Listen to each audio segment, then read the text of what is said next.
తాకట్లో ఉన్న మీ బంగారాన్ని విడిపించి ఆ రోజు ఆన్లైన్ రేటుకి కొంటాం. Sharma gold company. Financial management ఇప్పుడున్న యూత్ కరెక్ట్గా యూస్ చేసుకుంటున్నారా లేదా? నాకు వచ్చే డబ్బులు ఓవర్ నైట్లోనే 10 రూపీస్ ఇంట్రెస్ట్తో పెరిగిపోవాలి అనే అత్యాశ ఎక్కడైతే పెరిగిందో అక్కడే వాళ్ళ పతనానికి వాళ్ళ గొయ్యి వాళ్ళే దోకుంటున్నారు. రిలయన్స్ ఎంతతో పెరుగుతుంది తెలుసా అండి? ఇయర్ ఆన్ ఇయర్ 12% to 15% వాళ్ళ ఇన్కమ్. మనకేమో నెలకు 10 రూపాయల, సంవత్సరానికి 120% కావాలా? పెళ్లికి ముందే ఇల్లుందా లేదా హైదరాబాద్ లో అని అడుగుతున్నారు చాలా మంది. వాళ్ళ కళ్ళకి గంతలు కట్టుకొని కొత్త జంటను కూడా చీకట్లోకి దోస్తున్నారు. మీరు ఆ 50 ఏళ్ల వయసుకి 60 ఏళ్ళకి ఇల్లు కట్టుకున్నారు. ఈ పిల్లోడు మాత్రం 28 ఏళ్ళకి ఇల్లు కట్టాలా? సంపాదన అనేది వయసుకు తగ్గట్టుగా అనుభవంతో పాటుగా పెరుగుతూ పోయేది. ఇండియన్ అబ్బాయిలు పెళ్లి అనే డెసిషన్ ఒక పెద్ద ఫినాన్షియల్ డెసిషన్ అంటారా? లేట్ గా మ్యారేజ్ చేసుకొని లేట్ గా పిల్లల్ని గంటం వల్ల వాళ్ళు ఊహించని ఖర్చులు వాళ్ళ మీదకి వస్తాయి. మీరు పిల్లల్ని 5 సంవత్సరాల ముందు ఎడ్యుకేషన్ లో జాయిన్ చేస్తే మీకు ₹1,00,000 స్కూల్ ఫీజు. మీరు అదే 5 సంవత్సరాల తర్వాత పిల్లల్ని స్కూల్లో జాయిన్ చేస్తే అది ₹1,00,000 స్కూల్ ఫీజు గా మారుతుంది. ఫినాన్షియల్ డిస్కషన్స్ కానీ, లోన్స్ కానీ, వాళ్ళు పెట్టిన ఇన్వెస్ట్మెంట్స్ కానీ ప్రతి ఒక్కటి వైఫ్ కి షేర్ చేసుకోవాలా లేదా 100% with accuracy and honesty? Reserve bank దగ్గర కొన్ని లక్షల కోట్ల రూపాయలు అన్క్లైమ్డ్ గా మిగిలిపోయాయని చెప్పి రీసెంట్ గా ఆర్టికల్స్ వచ్చాయి. ఆర్బీఐ మొత్తుకుంటుంది బ్యాంక్స్ కి చెప్పి ఐడెంటిఫై చేయండి, వాళ్ళు ఎక్కడున్నారో వెతకండి, we have to give that money back to their families. Basic గా దీనికి ప్రాబ్లం ఏంటి? సో ఇక్కడ ఇండియాలో ఏమైపోతుందంటే చాలా మంది చాలా రకాలుగా డబ్బులు సంపాదిస్తున్నారు, ఇన్కమ్ సోర్స్ ఎక్కువ ఉంది, కానీ రైట్ వేలో ఇన్వెస్ట్ చేయట్లేదు. ఇండియాలో savings ratio world average savings ratio కంటే ఎక్కువ. ఇండియన్ ఉమెన్ దగ్గర ఉన్న గోల్డ్ ప్రపంచ బ్యాంకులు అందరి గోల్డ్తో కలిపినా కానీ మన ఇండియన్ ఉమెన్ దగ్గర ఉండే గోల్డ్ ఎక్కువ. అవునా? ఎస్. అయినా అంటున్నా కానీ మన ఇండియా పేద దేశమే. ఎస్ఐపీల ద్వారానే మనం రిచ్ అవుతామా? ఇంకా వేరే ఇన్వెస్ట్మెంట్ చేయాల్సిన అవసరం లేదా? ఇక్కడ మ్యూచువల్ ఫండ్స్ కోట్లు సృష్టించగలుగుతుంది అన్న మాట నిజమే. సాడ్ రియాలిటీ ఏంటి అని అంటే మ్యూచువల్ ఫండ్ ఇండస్ట్రీ బయట పెట్టిన డేటా ఏంటి అని అంటే. Hello everyone, welcome to Suman TV. This is anchor Lasya Reddy. Financial freedom ఒకప్పట్లో సేవింగ్స్ అన్నా, ఇన్వెస్ట్మెంట్ అన్నా, ఎఫ్డి, లేకపోతే రిటైర్మెంట్ అయిన తర్వాత ఆ రిటైర్మెంట్ వచ్చిన డబ్బులతో చక్కగా ఇల్లు కట్టేసుకున్నాం, అదే పెద్ద అచీవ్మెంట్ అనేసుకుంటున్నారు. కానీ ఇప్పుడు ట్రెండ్ మారిపోయింది. 30 బిలోనే ఇల్లు కొనేస్తున్నారు అండ్ 40 ఇయర్స్కి ఎర్లీ రిటైర్మెంట్ అంటున్నారు. ఇంత డిఫరెన్స్ ఎలా వచ్చింది అంటే only through financial management. But ఇందులో కూడా చాలామంది యంగ్స్టర్స్ తప్పులు చేస్తున్నారు, ఎస్పెషల్లీ మిడిల్ క్లాస్ వాళ్ళు ఎలాంటి తప్పులు చేస్తున్నారు, అండ్ ఫినాన్స్ మనం ఎలా మేనేజ్ చేసుకుంటే we will become rich and wealthy అనేది చాలా క్లియర్గా ఈ పాడ్కాస్ట్లో ఎక్స్ప్లెయిన్ చేయడానికి వచ్చారు రేవంత్ చెల్లమల గారు, వెల్త్ మేనేజర్. నమస్కారం రేవంత్ గారు. నమస్తే. ఆఫ్టర్ లాంగ్ టైం ఎలా ఉన్నారు? All good, thank you. All good. So first of all financial management ఇప్పుడున్న యూత్ కరెక్ట్గా యూస్ చేసుకుంటున్నారా లేదా? యూస్ చేసుకుంటున్నామని అనుకుంటున్నారు, కానీ దాన్ని ఒక రకంగా మిస్యూజ్ కూడా చేస్తున్నారని చెప్పాలి.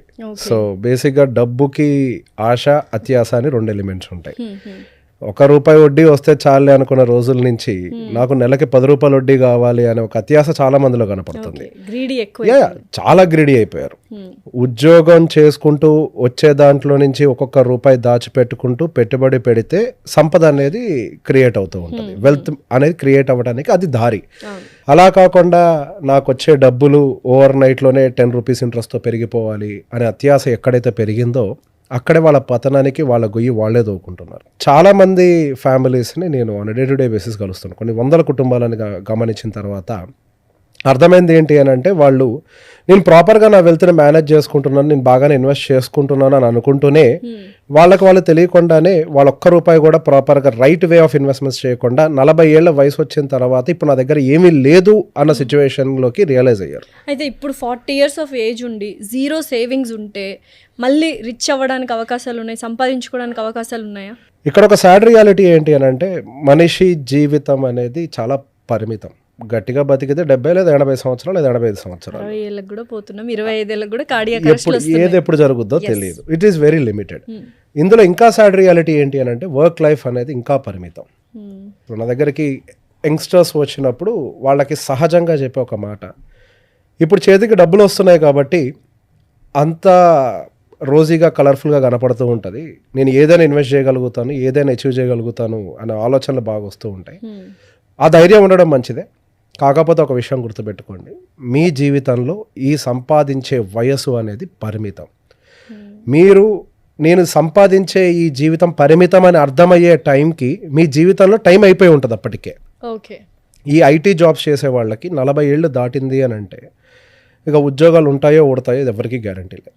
ఒకవేళ 45 ఏళ్ల తర్వాత కూడా జాబ్ కంటిన్యూ అయినప్పటికీ వాళ్ళకి శాలరీ హైక్స్ అనేవి కన్సిడరబుల్లీ ఉండవు, 1% 2% మాత్రమే ఉంటాయి. కానీ అదే టైంకి వాళ్ళ పిల్లల హైయర్ ఎడ్యుకేషన్లోకి వెళ్ళటము, ఎక్స్పెన్సెస్ గ్రో అవ్వటము, వీళ్ళు ఆల్రెడీ ఒక టైప్ ఆఫ్ లైఫ్ స్టైల్కి అలవాటు పడిపోయి ఉండటము, వాటి యొక్క ఎక్స్పెన్సెస్ ఏమో ఫాస్ట్గా గ్రో అవుతూ ఉంటాయి. 8%, 9%, 10% తోటి ఇన్ఫ్లేషన్ తోటి గ్రో అవుతూ ఉంటాయి. ఈ సాఫ్ట్వేర్స్ అందరు ఎక్కువగా నేను చూసుకున్నట్లయితే అందరూ ఫస్ట్ జాయిన్ అయిన ఒక 3-4 ఇయర్స్కి ఇల్లు కొనేస్తున్నారు. అది కూడా మీరు అన్నట్టు రిచ్ లైఫ్ స్టైల్, గేటెడ్ కమ్యూనిటీలోనే ₹1,00,00,000, ₹1,10,00,000 లోన్ ఉంటుంది వాళ్ళకి, హోమ్ లోన్. ఎప్పటికి తీరుస్తారు, ఎలా తీరుస్తారు? ఏదైనా ఒక జస్ట్ లే ఆఫ్స్ వచ్చేస్తే వాళ్ళ పరిస్థితి ఏంటి, సాఫ్ట్వేర్ల పరిస్థితి? ఎర్లీ ఏజ్లో ఇల్లు కొంటే మీ పిల్లల జీవితం అంధకారంలోకి తోసినట్లే అని ఒక మాట చెప్తూ ఉంటాను. నిజమే అది. సో బేసిక్గా అది గేటెడ్ కమ్యూనిటీస్లో హై రైజ్డ్ అపార్ట్మెంట్స్లో కొంటున్నారు అని అంటే అనుకుంటూ ఉంటారు నేను ఒక సంపదను సృష్టిస్తున్నాను అని. ఇక్కడ ఒక గ్రౌండ్ రియాలిటీ చెప్తాను. అపార్ట్మెంట్స్ విషయంలోకి వచ్చేసరికి, అది కూడా హై రైజ్డ్లోకి వచ్చేసరికి కొన్ని విషయాలు మనం గట్టిగా గమనించాలి. ఒక నార్మల్ అపార్ట్మెంట్ తీసుకున్నాం అనుకోండి, ఒక 5 floor ఉండేటువంటి ఒక నార్మల్ ఇండిపెండెంట్ అపార్ట్మెంట్ తీసుకుంటే, ఒక డబుల్ బెడ్రూమ్ ఫ్లాట్ కొంటే ఒక 45 గజాలు ఇస్తారు. త్రిబుల్ బెడ్రూమ్ ఫ్లాట్ కొంటే ఒక 60 గజాలు అన్డివైడెడ్ ల్యాండ్ షేర్ అనేది మనకి అలోకేట్ చేస్తారు. అదే హై రైజ్లోకి వెళ్తే గట్టిగా 15 గజాలు మాత్రమే మీకు అలోకేట్ చేస్తారు. ఏది 3 BHKకి, 1.5 కోటి ప్రాపర్టీకి 15 నుంచి 18 గజాలకు మించి అన్డివైడెడ్ ల్యాండ్ షేర్ రాదు. 16 స్క్వేర్ యార్డ్స్ నాకున్నది. రైట్. సో ఇక్కడ ఒక ప్రాపర్టీ అప్రిషియేట్ అవ్వాలి అని అంటే దాని అండర్లయింగ్ ఎసెట్ అనేది స్ట్రాంగ్గా ఉండాలి. ఇక్కడ అండర్లయింగ్ ఎసెట్ ఏంటి? మనకి భూమి. మనకి ఒక స్థాయి ఏర్పడ్డ తర్వాత కావాల్సిన డబ్బులు, బాధ్యతలకి సరిపడా డబ్బులన్నీ మనం అక్యుములేట్ చేసిన తర్వాత హై రైజ్ అపార్ట్మెంట్స్లోకి వెళ్ళి లగ్జరీని తీసుకోవడంలో ఎటువంటి తప్పు లేదు. కానీ ఇనీషియల్ స్టేజ్లో ఉన్నప్పుడు అసలు ఫస్ట్ మనం ఇల్లు అనే ఆప్షన్కి ఫస్ట్ వెళ్ళకూడదు. బట్ స్టిల్ వెళ్ళాము అని అనుకుంటే హై రైజ్ అండ్ గేటెడ్ కమ్యూనిటీలోకి వెళ్ళటం వల్ల మీ అపార్ట్మెంట్ యొక్క విలువ పెరగటానికి ప్రాబబిలిటీ తక్కువ. కానీ ఒక సాడ్ రియాలిటీ ఏం జరిగింది అంటే, హైదరాబాద్లో మనకి 2020 సంవత్సరం నుంచి కొంతవరకు స్కై రాకెట్ అయింది రియల్ ఎస్టేట్. దానివల్ల అపార్ట్మెంట్ ప్రైజెస్ అన్ని కూడా బాగానే పెరుగుతున్నాయి కదా అని చెప్పేసి ఒక భ్రమలో ఉంటున్నారు. అటువంటి సినారియో అనేది ఆల్ ద టైమ్ మార్కెట్లో ఉండదు. కొద్దిగా స్టాగ్నెంట్ అయిపోయింది ఆల్రెడీ. 2022 నుంచి అగైన్ మార్కెట్ ఆగిపోయింది. 22 మిడ్ నుంచి మార్కెట్ ఎటువంటి మూమెంటం లేదు. లాంగ్ టర్మ్లో నా అపార్ట్మెంట్ అయినా గ్రో అవుతుంది కదా అని అనుకుంటే, అపార్ట్మెంట్ గ్రో అవ్వాలి అంటే ఫస్ట్ మీ అండర్లయింగ్ ఎసెట్ అయినటువంటి అన్డివైడెడ్ ల్యాండ్ షేర్ అనేది స్ట్రాంగ్గా ఉండాలి. మీరు 1.5 కోటి పెట్టి ఒక ప్రాపర్టీ కొంటున్నారు అని అంటే అందులో కనీసం ఒక 60 లక్షల వాల్యూ భూమి విలువ లేకపోతే, పోనీ ఒక 50 లక్షలు, 60 కూడా కాదు అసలు 60 మినిమం 60 నుంచి 70 లక్షలు లేకపోతే మీ కాంక్రీట్ వాల్యూ అనేది డిప్రిషియేటింగే. కాంక్రీట్కి విలువ లేదు, అది ఒక టైంకి 0 అవుతుంది. ఇయర్ బై ఇయర్ 2%, 4% మందమో డిప్రిషియేట్ అవుతూ ఉంటుంది. కానీ ఇక్కడ ఇంకొక వైపు మీ భూమి విలువ పెరుగుతూ ఆ తగ్గేదాన్ని బ్యాలెన్స్ చేస్తూ మీ అపార్ట్మెంట్ గ్రోత్ని స్టేబుల్తో ముందుగా తీసుకెళ్తూ ఉంటుంది. జనరల్ కేస్ సినారియోలో 7% పెరుగుతుంది. ఈ కేస్ సినారియోలో ఏదైనా ఇటువంటి ఒక స్పైక్ వస్తే తప్పించి మూమెంట్ కనపడదు. అదే కష్టపడి ఇప్పుడే ఉద్యోగం తెచ్చుకొని రూపాయి దాచిపెట్టుకుంటున్నాను, నేను ఒక వెల్త్ని క్రియేట్ చేయాలనుకుంటున్నాను అని ఒక వ్యక్తి డబ్బులు తీసుకొని వెళ్ళి ఒక హై రైజ్ అపార్ట్మెంట్లో డబ్బులు పెడితే అది మీకు వెల్త్ క్రియేటర్గా ఎలా మారుతుంది? లైఫ్ లాంగ్ లయబిలిటీగా మారుతుంది. ఇప్పుడు మీరు ఇంకొక మాట అన్నారు, ఒకవేళ ఉద్యోగం పోతే పరిస్థితి ఏంటి అని. అసలు ఉద్యోగానికి గ్యారంటీ ఉందా? ఉద్యోగం ఉన్నా మీకు జీతం వస్తుందని గ్యారంటీ ఉందా? ఉద్యోగం ఉంది, జీతం వస్తుంది అని గ్యారంటీ ఉన్నా మీరు ఆఫీస్కి వెళ్ళి తిరిగి ఇంటికి రాగలుగుతారన్న గ్యారంటీ ఉందా? అంటే ఇప్పుడు హైదరాబాద్లో మిడిల్ క్లాస్ వాళ్ళు ఇల్లు కొనుక్కున్నారంటే ఫినాన్షియల్ సూసైడ్ చేసుకున్నట్లేనా? 100%. మనం ఫైనాన్షియల్స్ని చెక్ చేసుకోకుండా ఇల్లు ప్రతి ఒక్క మనిషికి అవసరమైనటువంటి ఒకది, అందులో డౌట్ ఏం లేదు. గుడ్డ కావాలి, తిండి కావాలి, గూడు కావాలి, ఈ 3 కావాలి. కానీ ఏ టైంలో కొంటున్నాము అనేది ఒక మేజర్ ఎలిమెంట్ ఇక్కడ. పిల్లలు పుట్టక ముందే నేను మొత్తం సెటిల్ అయిపోవాలి. ఇన్ఫాక్ట్ పిల్లలేంటి అసలు పెళ్ళి అవ్వక ముందే నేను సెటిల్ అయిపోవాలని చెప్పేసి మాట్లాడుతున్నాను. ఎందుకంటే ఇప్పుడు పెళ్లికి ముందే ఇల్లుందా లేదా హైదరాబాద్ లో అని అడుగుతున్నారు చాలా మంది. సో వాళ్ళ కళ్ళకి గంతలు కట్టుకున్నారు, వాళ్ళ కళ్ళకి గంతలు కట్టుకొని కొత్త జంటను కూడా చీకట్లోకి దోస్తున్నారు. వాళ్ళ కంటికి ఏం కనిపించట్లేదు. మీరు 50 ఏళ్ల వయసుకి 60 ఏళ్ళకి ఇల్లు కట్టుకున్నారు. ఈ పిల్లోడు మాత్రం 28 ఏళ్ళకి ఇల్లు కట్టాలా? మీకు చేత కాని పని ఈ పిల్లోడు చేయాలా? మీకు ఇప్పుడు 3 లక్షల జీతం వస్తుంది కాబట్టి 28 ఏళ్ళ కుర్రాడికి కూడా 23 లక్షల జీతం రావాలా? సంపాదన అనేది వయసుకు తగ్గట్టుగా అనుభవంతో పాటుగా పెరుగుతూ పోయేది. దానికి కొంత సమయం పడుతుంది. అట్లా కాకుండా ఎర్లీగా జరగాలి అని అంటే ఏం జరుగుతుంది? ఇప్పుడు మనము డైలీ చికెన్ తింటాం కదా, నాటు కూడా ఆరోగ్యానికి మంచిది. బాయిలర్ కోడి ఆరోగ్యం దెబ్బతీస్తుంది కదా. ఎందుకు? అది ఫాస్ట్ గా గ్రో అవటం కోసం అని చెప్పేసి మనం లేనిపోని పనులన్నీ చేస్తూ ఉంటాం. అలానే సంపద విషయంలో కూడా తొందరగా మా ఇక్కడ సెటిల్డ్ అనే ఒక మాటని అనిపించుకోవటం కోసం అని చెప్పేసి ఇల్లు కొనేస్తే ఈ రోజు ఉద్యోగం ఉంది సరే, మరి అదే టైంలో ఇంకో ప్రశ్న మీరు కూడా వేసుకోవాలి. ఆ పేరెంట్ ఎవరైతే అనుకుంటారో వాళ్ళు కూడా ఒక ప్రశ్న వేసుకోవాలి మైండ్లో. ఇప్పుడు ఉద్యోగం ఉంది కాబట్టి ఈఎంఐ కడుతున్నారు, అదే ఉద్యోగం పోతే అదే ఇంటి ముందుకి బ్యాంక్ కూడా వచ్చి నిలబడితే మరి నా పిల్ల సంగతి ఏంటి అన్నది ఒక విషయం ఆలోచించారా? ఆ అమ్మాయి ఇంట్లో ప్రశాంతంగా ఉండగలుగుతుందా? Definitely no. ప్రతిరోజు టెన్షన్, ప్రెషర్స్ అన్ని అమ్మాయి మీద చూపిస్తారు. ఈ బ్యాంకు వాళ్ళని ఎదుర్కొనేది కూడా ఇంట్లో ఉండదు, అమ్మాయి అయితే అమ్మాయి ఎదుర్కొంటది, ఎక్కడ ప్రశాంతత ఉండదు. సో ఈ ప్రాబ్లమ్స్ ఎప్పుడూ ఉంటాయి. కాబట్టి అందుకే ముందు స్టెబిలిటీ రావాలి. ఒక పెళ్లి చేసే ముందు ప్రతి ఒక్క పేరెంట్కి నేను ఇచ్చే అడ్వైస్ ఏంటంటే, పెళ్లి చేసే ముందు ఆ అబ్బాయికి ఉద్యోగం పోతే కనీసం ఒక 2 సంవత్సరాలు సర్వైవ్ అవ్వటానికి కావాల్సిన డబ్బులు ఉన్నాయా అనేది చూడాలి. అది వెరీ ఇంపార్టెంట్, అది చాలా ఇంపార్టెంట్. అంతే కదా. అద్దింట్లో ఉన్నా సొంత ఇంట్లో ఉన్నా ఇల్లే. You will have the same life style, you will have your car, me food ఉంటుంది, పిల్లలకు చదువులు ఉంటాయి. 2 సంవత్సరాల్లో మళ్ళీ ఉద్యోగం తిరిగి సంపాదించుకుంటారు. ఇంట్లో ఉంటే రిచ్ అయిపోవచ్చా వెన్ కంపారిటివ్లీ ఈఎంఐలు పెట్టుకుని సొంత ఇల్లు ఫ్లాట్ లో ఉండడం కంటే? ఇక్కడ ఒక ప్రాబ్లం ఎక్కడైంది అని అంటే, ఒకప్పుడు అమెరికాకి వెళ్ళిపోయిన వాళ్ళందరూ అక్కడ ఇల్లు కొనటంతో వెంటనే ఇక్కడ ఉండే పేరెంట్స్ ఏంటి, అక్కడ ఉండే వాళ్ళ పేరెంట్స్ మా అబ్బాయి అమెరికాలో ఇల్లు కొన్నాడు అనగానే మిగతా పేరెంట్స్ కూడా ఇక్కడ ఉండే వాళ్ళ మీద ప్రెషర్ పెట్టి అదొక సొసైటల్ ప్రెషర్ గా మారింది. సొసైటల్ ప్రెషర్ అది అలా క్రియేట్ అయింది. అక్కడ కొన్నారు అంటానికి కొన్ని లాజిక్స్ ఉన్నాయి. ప్రతి ఒక్క జాగ్రఫికల్ కండిషన్స్ కి ఈ థియరీ మారుతూ ఉంటది. అమెరికాలో రెంటల్ ఈల్డ్ 6% వస్తుంది పెట్టుబడి మీద. అక్కడ ఇంట్రెస్ట్ రేటు 2% నుంచి 5% వరకు ఉంటుంది. సరే ఇప్పుడంటే కొద్దిగా ఎక్కువ ఉంది, కానీ 2% యూజువల్ గా అక్కడ ఉండేది. వాళ్ళు 2% వడ్డీకి డబ్బులు తీసుకొని 5% రెంటల్ ఈల్డ్ సేవ్ చేసుకునేవాళ్ళు. అది లాజికల్. అదే ఇండియా విషయంలోకి వస్తే 3%, మనం ఇక్కడ పే చేసేది 9%. అసలు ఎక్కడైనా పొంతనుందా? సంబంధం లేదు. అక్కడ వాళ్ళు ఎవరో చేశారు అంటే, కుక్కను చూసి నక్కను చూసి కుక్క వాత పెట్టుకుండి అనే ఒక సామెతకి ఇది పర్ఫెక్ట్ గా సూట్ అవుతూ ఉంటుంది. ఎక్కడ చేయాల్సిన పనులు అక్కడ చేయాలి. ఇల్లు కొనటము కట్టటము 2 తప్పు కాదు. అంత కావాలి అని అంటే నిజంగా మీరు మీ అమ్మాయి బాగుండాలని కోరుకుంటే మీరు ఒక ఇల్లు కొనిపించి పంపించండి, ఇంకా ప్రశాంతంగా లైఫ్ సెటిల్. అంతే. ఇప్పుడు ఒక కుర్రాడికి ఉండాల్సింది ఏంటి అంటే, సంపాదించే ఒక తెలివితేటలు ఉండాలి. ఆ డబ్బుని అత్యాశతోటి కాకుండా తెలివితోటి పెంచే ఒక తెలివితేటలు ఉండాలి. దానికి ఏంటి, అరే అక్కడ ఎవరో నేను ట్రేడింగ్ కోసం డబ్బులు పెడితే 10 రూపాయలు వడ్డీలు ఇస్తున్నారంట అని చెప్పేసి డబ్బులు తీసుకెళ్లి పెట్టి పోగొట్టే మనస్తత్వమా? అరే 10 రూపాయల వడ్డీ అనేది ప్రపంచంలో ఎక్కడా సాధ్యం కాదు. ఎక్కడైనా కానీ ధర్మబద్ధమైన వడ్డీ అని అంటే రూపాయి నుంచి రూపాయిన్నర మాత్రమే వస్తుంది. మనకు అటువంటి ఇన్వెస్ట్మెంట్స్లో పెట్టుబడులు పెడితే మన రూపాయి పోకుండా సెక్యూర్డ్గా ఉంటుంది అని చెప్పేసి భద్రతతోటి గ్రోత్ మైండ్ సెట్ తోటి ఉన్నాడా లేదా చెక్ చేసుకోవాలి. ఒక మనిషి వెల్దియర్గా మారాలా లేకపోతే నాశనం అయిపోవాలా అనేది డిసైడ్ చేసేది ఆ మనిషి మైండ్ సెట్. ఆ అబ్బాయి కొనేటువంటి ఒక అపార్ట్మెంటో లేకపోతే కొనే కారో కాదు, ఎంత జీతం వస్తుంది అన్న దాన్ని బట్టి వెల్దియర్ గారు. నేను తక్కువ అంటే చిన్న శాలరీ సంపాదించే వాళ్ళు కూడా 50 లక్షలు కోటి రూపాయల వరకు సేవింగ్స్ చేసిన వాళ్ళని చూశాను. 5 లక్షల రూపాయలు మంత్లీ ఎర్న్ చేసే వాళ్ళు మినిమం ఒక 25 lakhs సేవింగ్స్ లేకుండా ఉన్న వాళ్ళని చూశాను. చిన్న వ్యత్యాసం ఏంటంటే వాళ్ళు పెట్టుకునేటువంటి కమిట్మెంట్స్.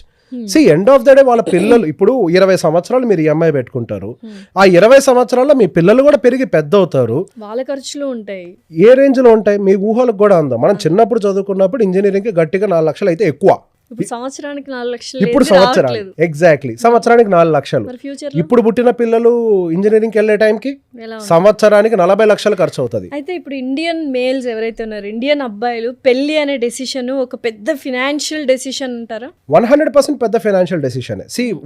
ఇక్కడ చాలా మంది పెళ్లి చేసుకోవాలంటే సెటిల్ అవ్వాలని చెప్పేసి అబ్బాయిలు ఆలోచిస్తున్నారు. నేను ప్రాపర్ గా సెటిల్ అయిన తర్వాత నేను పెళ్లి చేసుకుంటాను, ఒక సైజ్ ఆఫ్ అమౌంట్ తయారు చేసిన తర్వాత పెళ్లి చేసుకుంటాను. అది వాళ్ళు అనుకోవడం కంటే సొసైటీ అండ్ పెళ్లి కూతురు ఫాదర్స్ ఎక్కువగా అనుకుంటున్నారు 100%. కానీ ఇది రాంగ్ వే. లేట్ గా మ్యారేజ్ చేసుకొని లేట్ గా పిల్లల్ని గంటం వల్ల వాళ్ళు ఊహించని ఖర్చులు వాళ్ళ మీదకి వస్తాయి. ఫస్ట్ ప్రాబ్లం వచ్చేసరికి ఒక 2 కేసెస్ ఎగ్జాంపుల్. 25, 26, 27 ఇయర్స్కి పెళ్లి చేసుకున్న అబ్బాయి ఎర్లీగా కిడ్స్ని ప్లాన్ చేసుకొని 28, 29, 30 లోపల కిడ్స్ని ప్లాన్ చేసుకుంటే ఆ పిల్లల పెళ్ళిళ్ళు వీళ్ళకి 55 సంవత్సరాలు వచ్చే టైంకి అయిపోతాయి. అదే లేటుగా 30, 31, 32కి పెళ్లి చేసుకొని పిల్లల్ని 35 నుంచి 40 మధ్యలో కంటే ఈ పిల్లల పెళ్ళిళ్ళు అంటే వాళ్ళకి పుట్టిన పిల్లల పెళ్ళిళ్ళు చేయడానికి వాళ్ళకి 65, 70 వయసు కూడా వచ్చేస్తుంది. అప్పుడు మీరు ఎర్నింగ్ కాదు, మీరు ఎక్కడి నుంచి డబ్బులు తీసుకొని వస్తారు? 2 ఇప్పుడు ఎడ్యుకేషన్ కాస్ట్, మీరు పిల్లల్ని 5 సంవత్సరాల ముందు ఎడ్యుకేషన్లో జాయిన్ చేస్తే మీకు ₹1,00,000 స్కూల్ ఫీజు. మీరు అదే 5 సంవత్సరాల తర్వాత పిల్లల్ని స్కూల్లో జాయిన్ చేస్తే అది ₹1,00,000 స్కూల్ ఫీజుగా మారుతుంది. సో పిల్లలు ముందు పుట్టినా వెనక పుట్టినా మీకు వచ్చే జీతం మారుద్దా? మీ పిల్లలు ఉన్నారా లేదా అన్న దాన్ని బట్టి మీ జీతం డిసైడ్ అవుద్దా? మీకు వచ్చే జీతం అంటే ఆ సమ్ ఆఫ్ అమౌంట్, అంటే మీ లైఫ్ లాంగ్ ఎర్న్ చేసేటువంటి అమౌంట్ అది మారదు, అది ఫిక్స్డ్. కానీ ఎక్స్పెండిచర్ ఎంత అనేది మాత్రం ముందు మీరు ప్లాన్ చేసుకోవాలి. పిల్లలు ఇప్పుడు పుడితే వాళ్ళ ఎడ్యుకేషన్ కంప్లీట్ అయ్యి మ్యారేజ్ అయ్యే టైంకి నేను ఎంత ఖర్చు పెట్టాలి అనేది ఒక ప్లాన్ ముందే ప్రిపేర్ చేసుకోవాలి. నేను ఇప్పటి నుంచి ప్లాన్ చేసుకుంటే ఇంత ఖర్చు అవుతుంది, 5 ఏళ్ళు లేట్గా ప్లాన్ చేసుకుంటే ఇంత ఖర్చు అవుతుంది. నాకు వచ్చే ఇన్కమ్ మాత్రం సేమ్, అది మారదు. మీకు ఎంత గ్రోత్ రావాలో అంతే వస్తుంది. మరి మీరు ఎక్స్ట్రా డబ్బులు ఖర్చు పెడుతున్నారా లేదా పిల్లల మీద? సేమ్ ఎడ్యుకేషన్ డిలే అవుతోంది. 2, ఇప్పుడు మీరు ఉద్యోగాలు చేయడం కోసం అని చెప్పి మీ పేరెంట్స్ మీకు సపోర్ట్ చేస్తున్నారు, ఎందుకంటే వాళ్ళ ఒంట్లో ఓపిక ఉంది, ఏజ్ ఫ్యాక్టర్ ఉంది కాబట్టి. మరి ఎగ్జాక్ట్లీ, మరి మీరు ఎట్లా సపోర్ట్ చేస్తారు మీ పిల్లలకి? అది చాలా బేసిక్ కదా. ఇప్పుడు మన ఇండియాలో మెంటాలిటీస్ చాలా స్ట్రాంగ్గా ఉంటాయి. దానికి గల కారణం ఏంటి అంటే స్ట్రాంగ్ ఫ్యామిలీ స్ట్రక్చర్. సో ఫ్యామిలీలో మదరు, ఫాదరు, మామ్ అందరూ సపోర్ట్ చేస్తారు. అందరూ సపోర్ట్ చేయటం వల్లనే ఇండియాలో ఫ్యామిలీ స్ట్రక్చర్ కానీ మెంటాలిటీస్ కానీ స్ట్రాంగ్గా ఉంటాయి. సో ఇట్లా డిలేడ్గా జరగటం వల్ల మీరేం సపోర్ట్ చేయగలుగుతారు?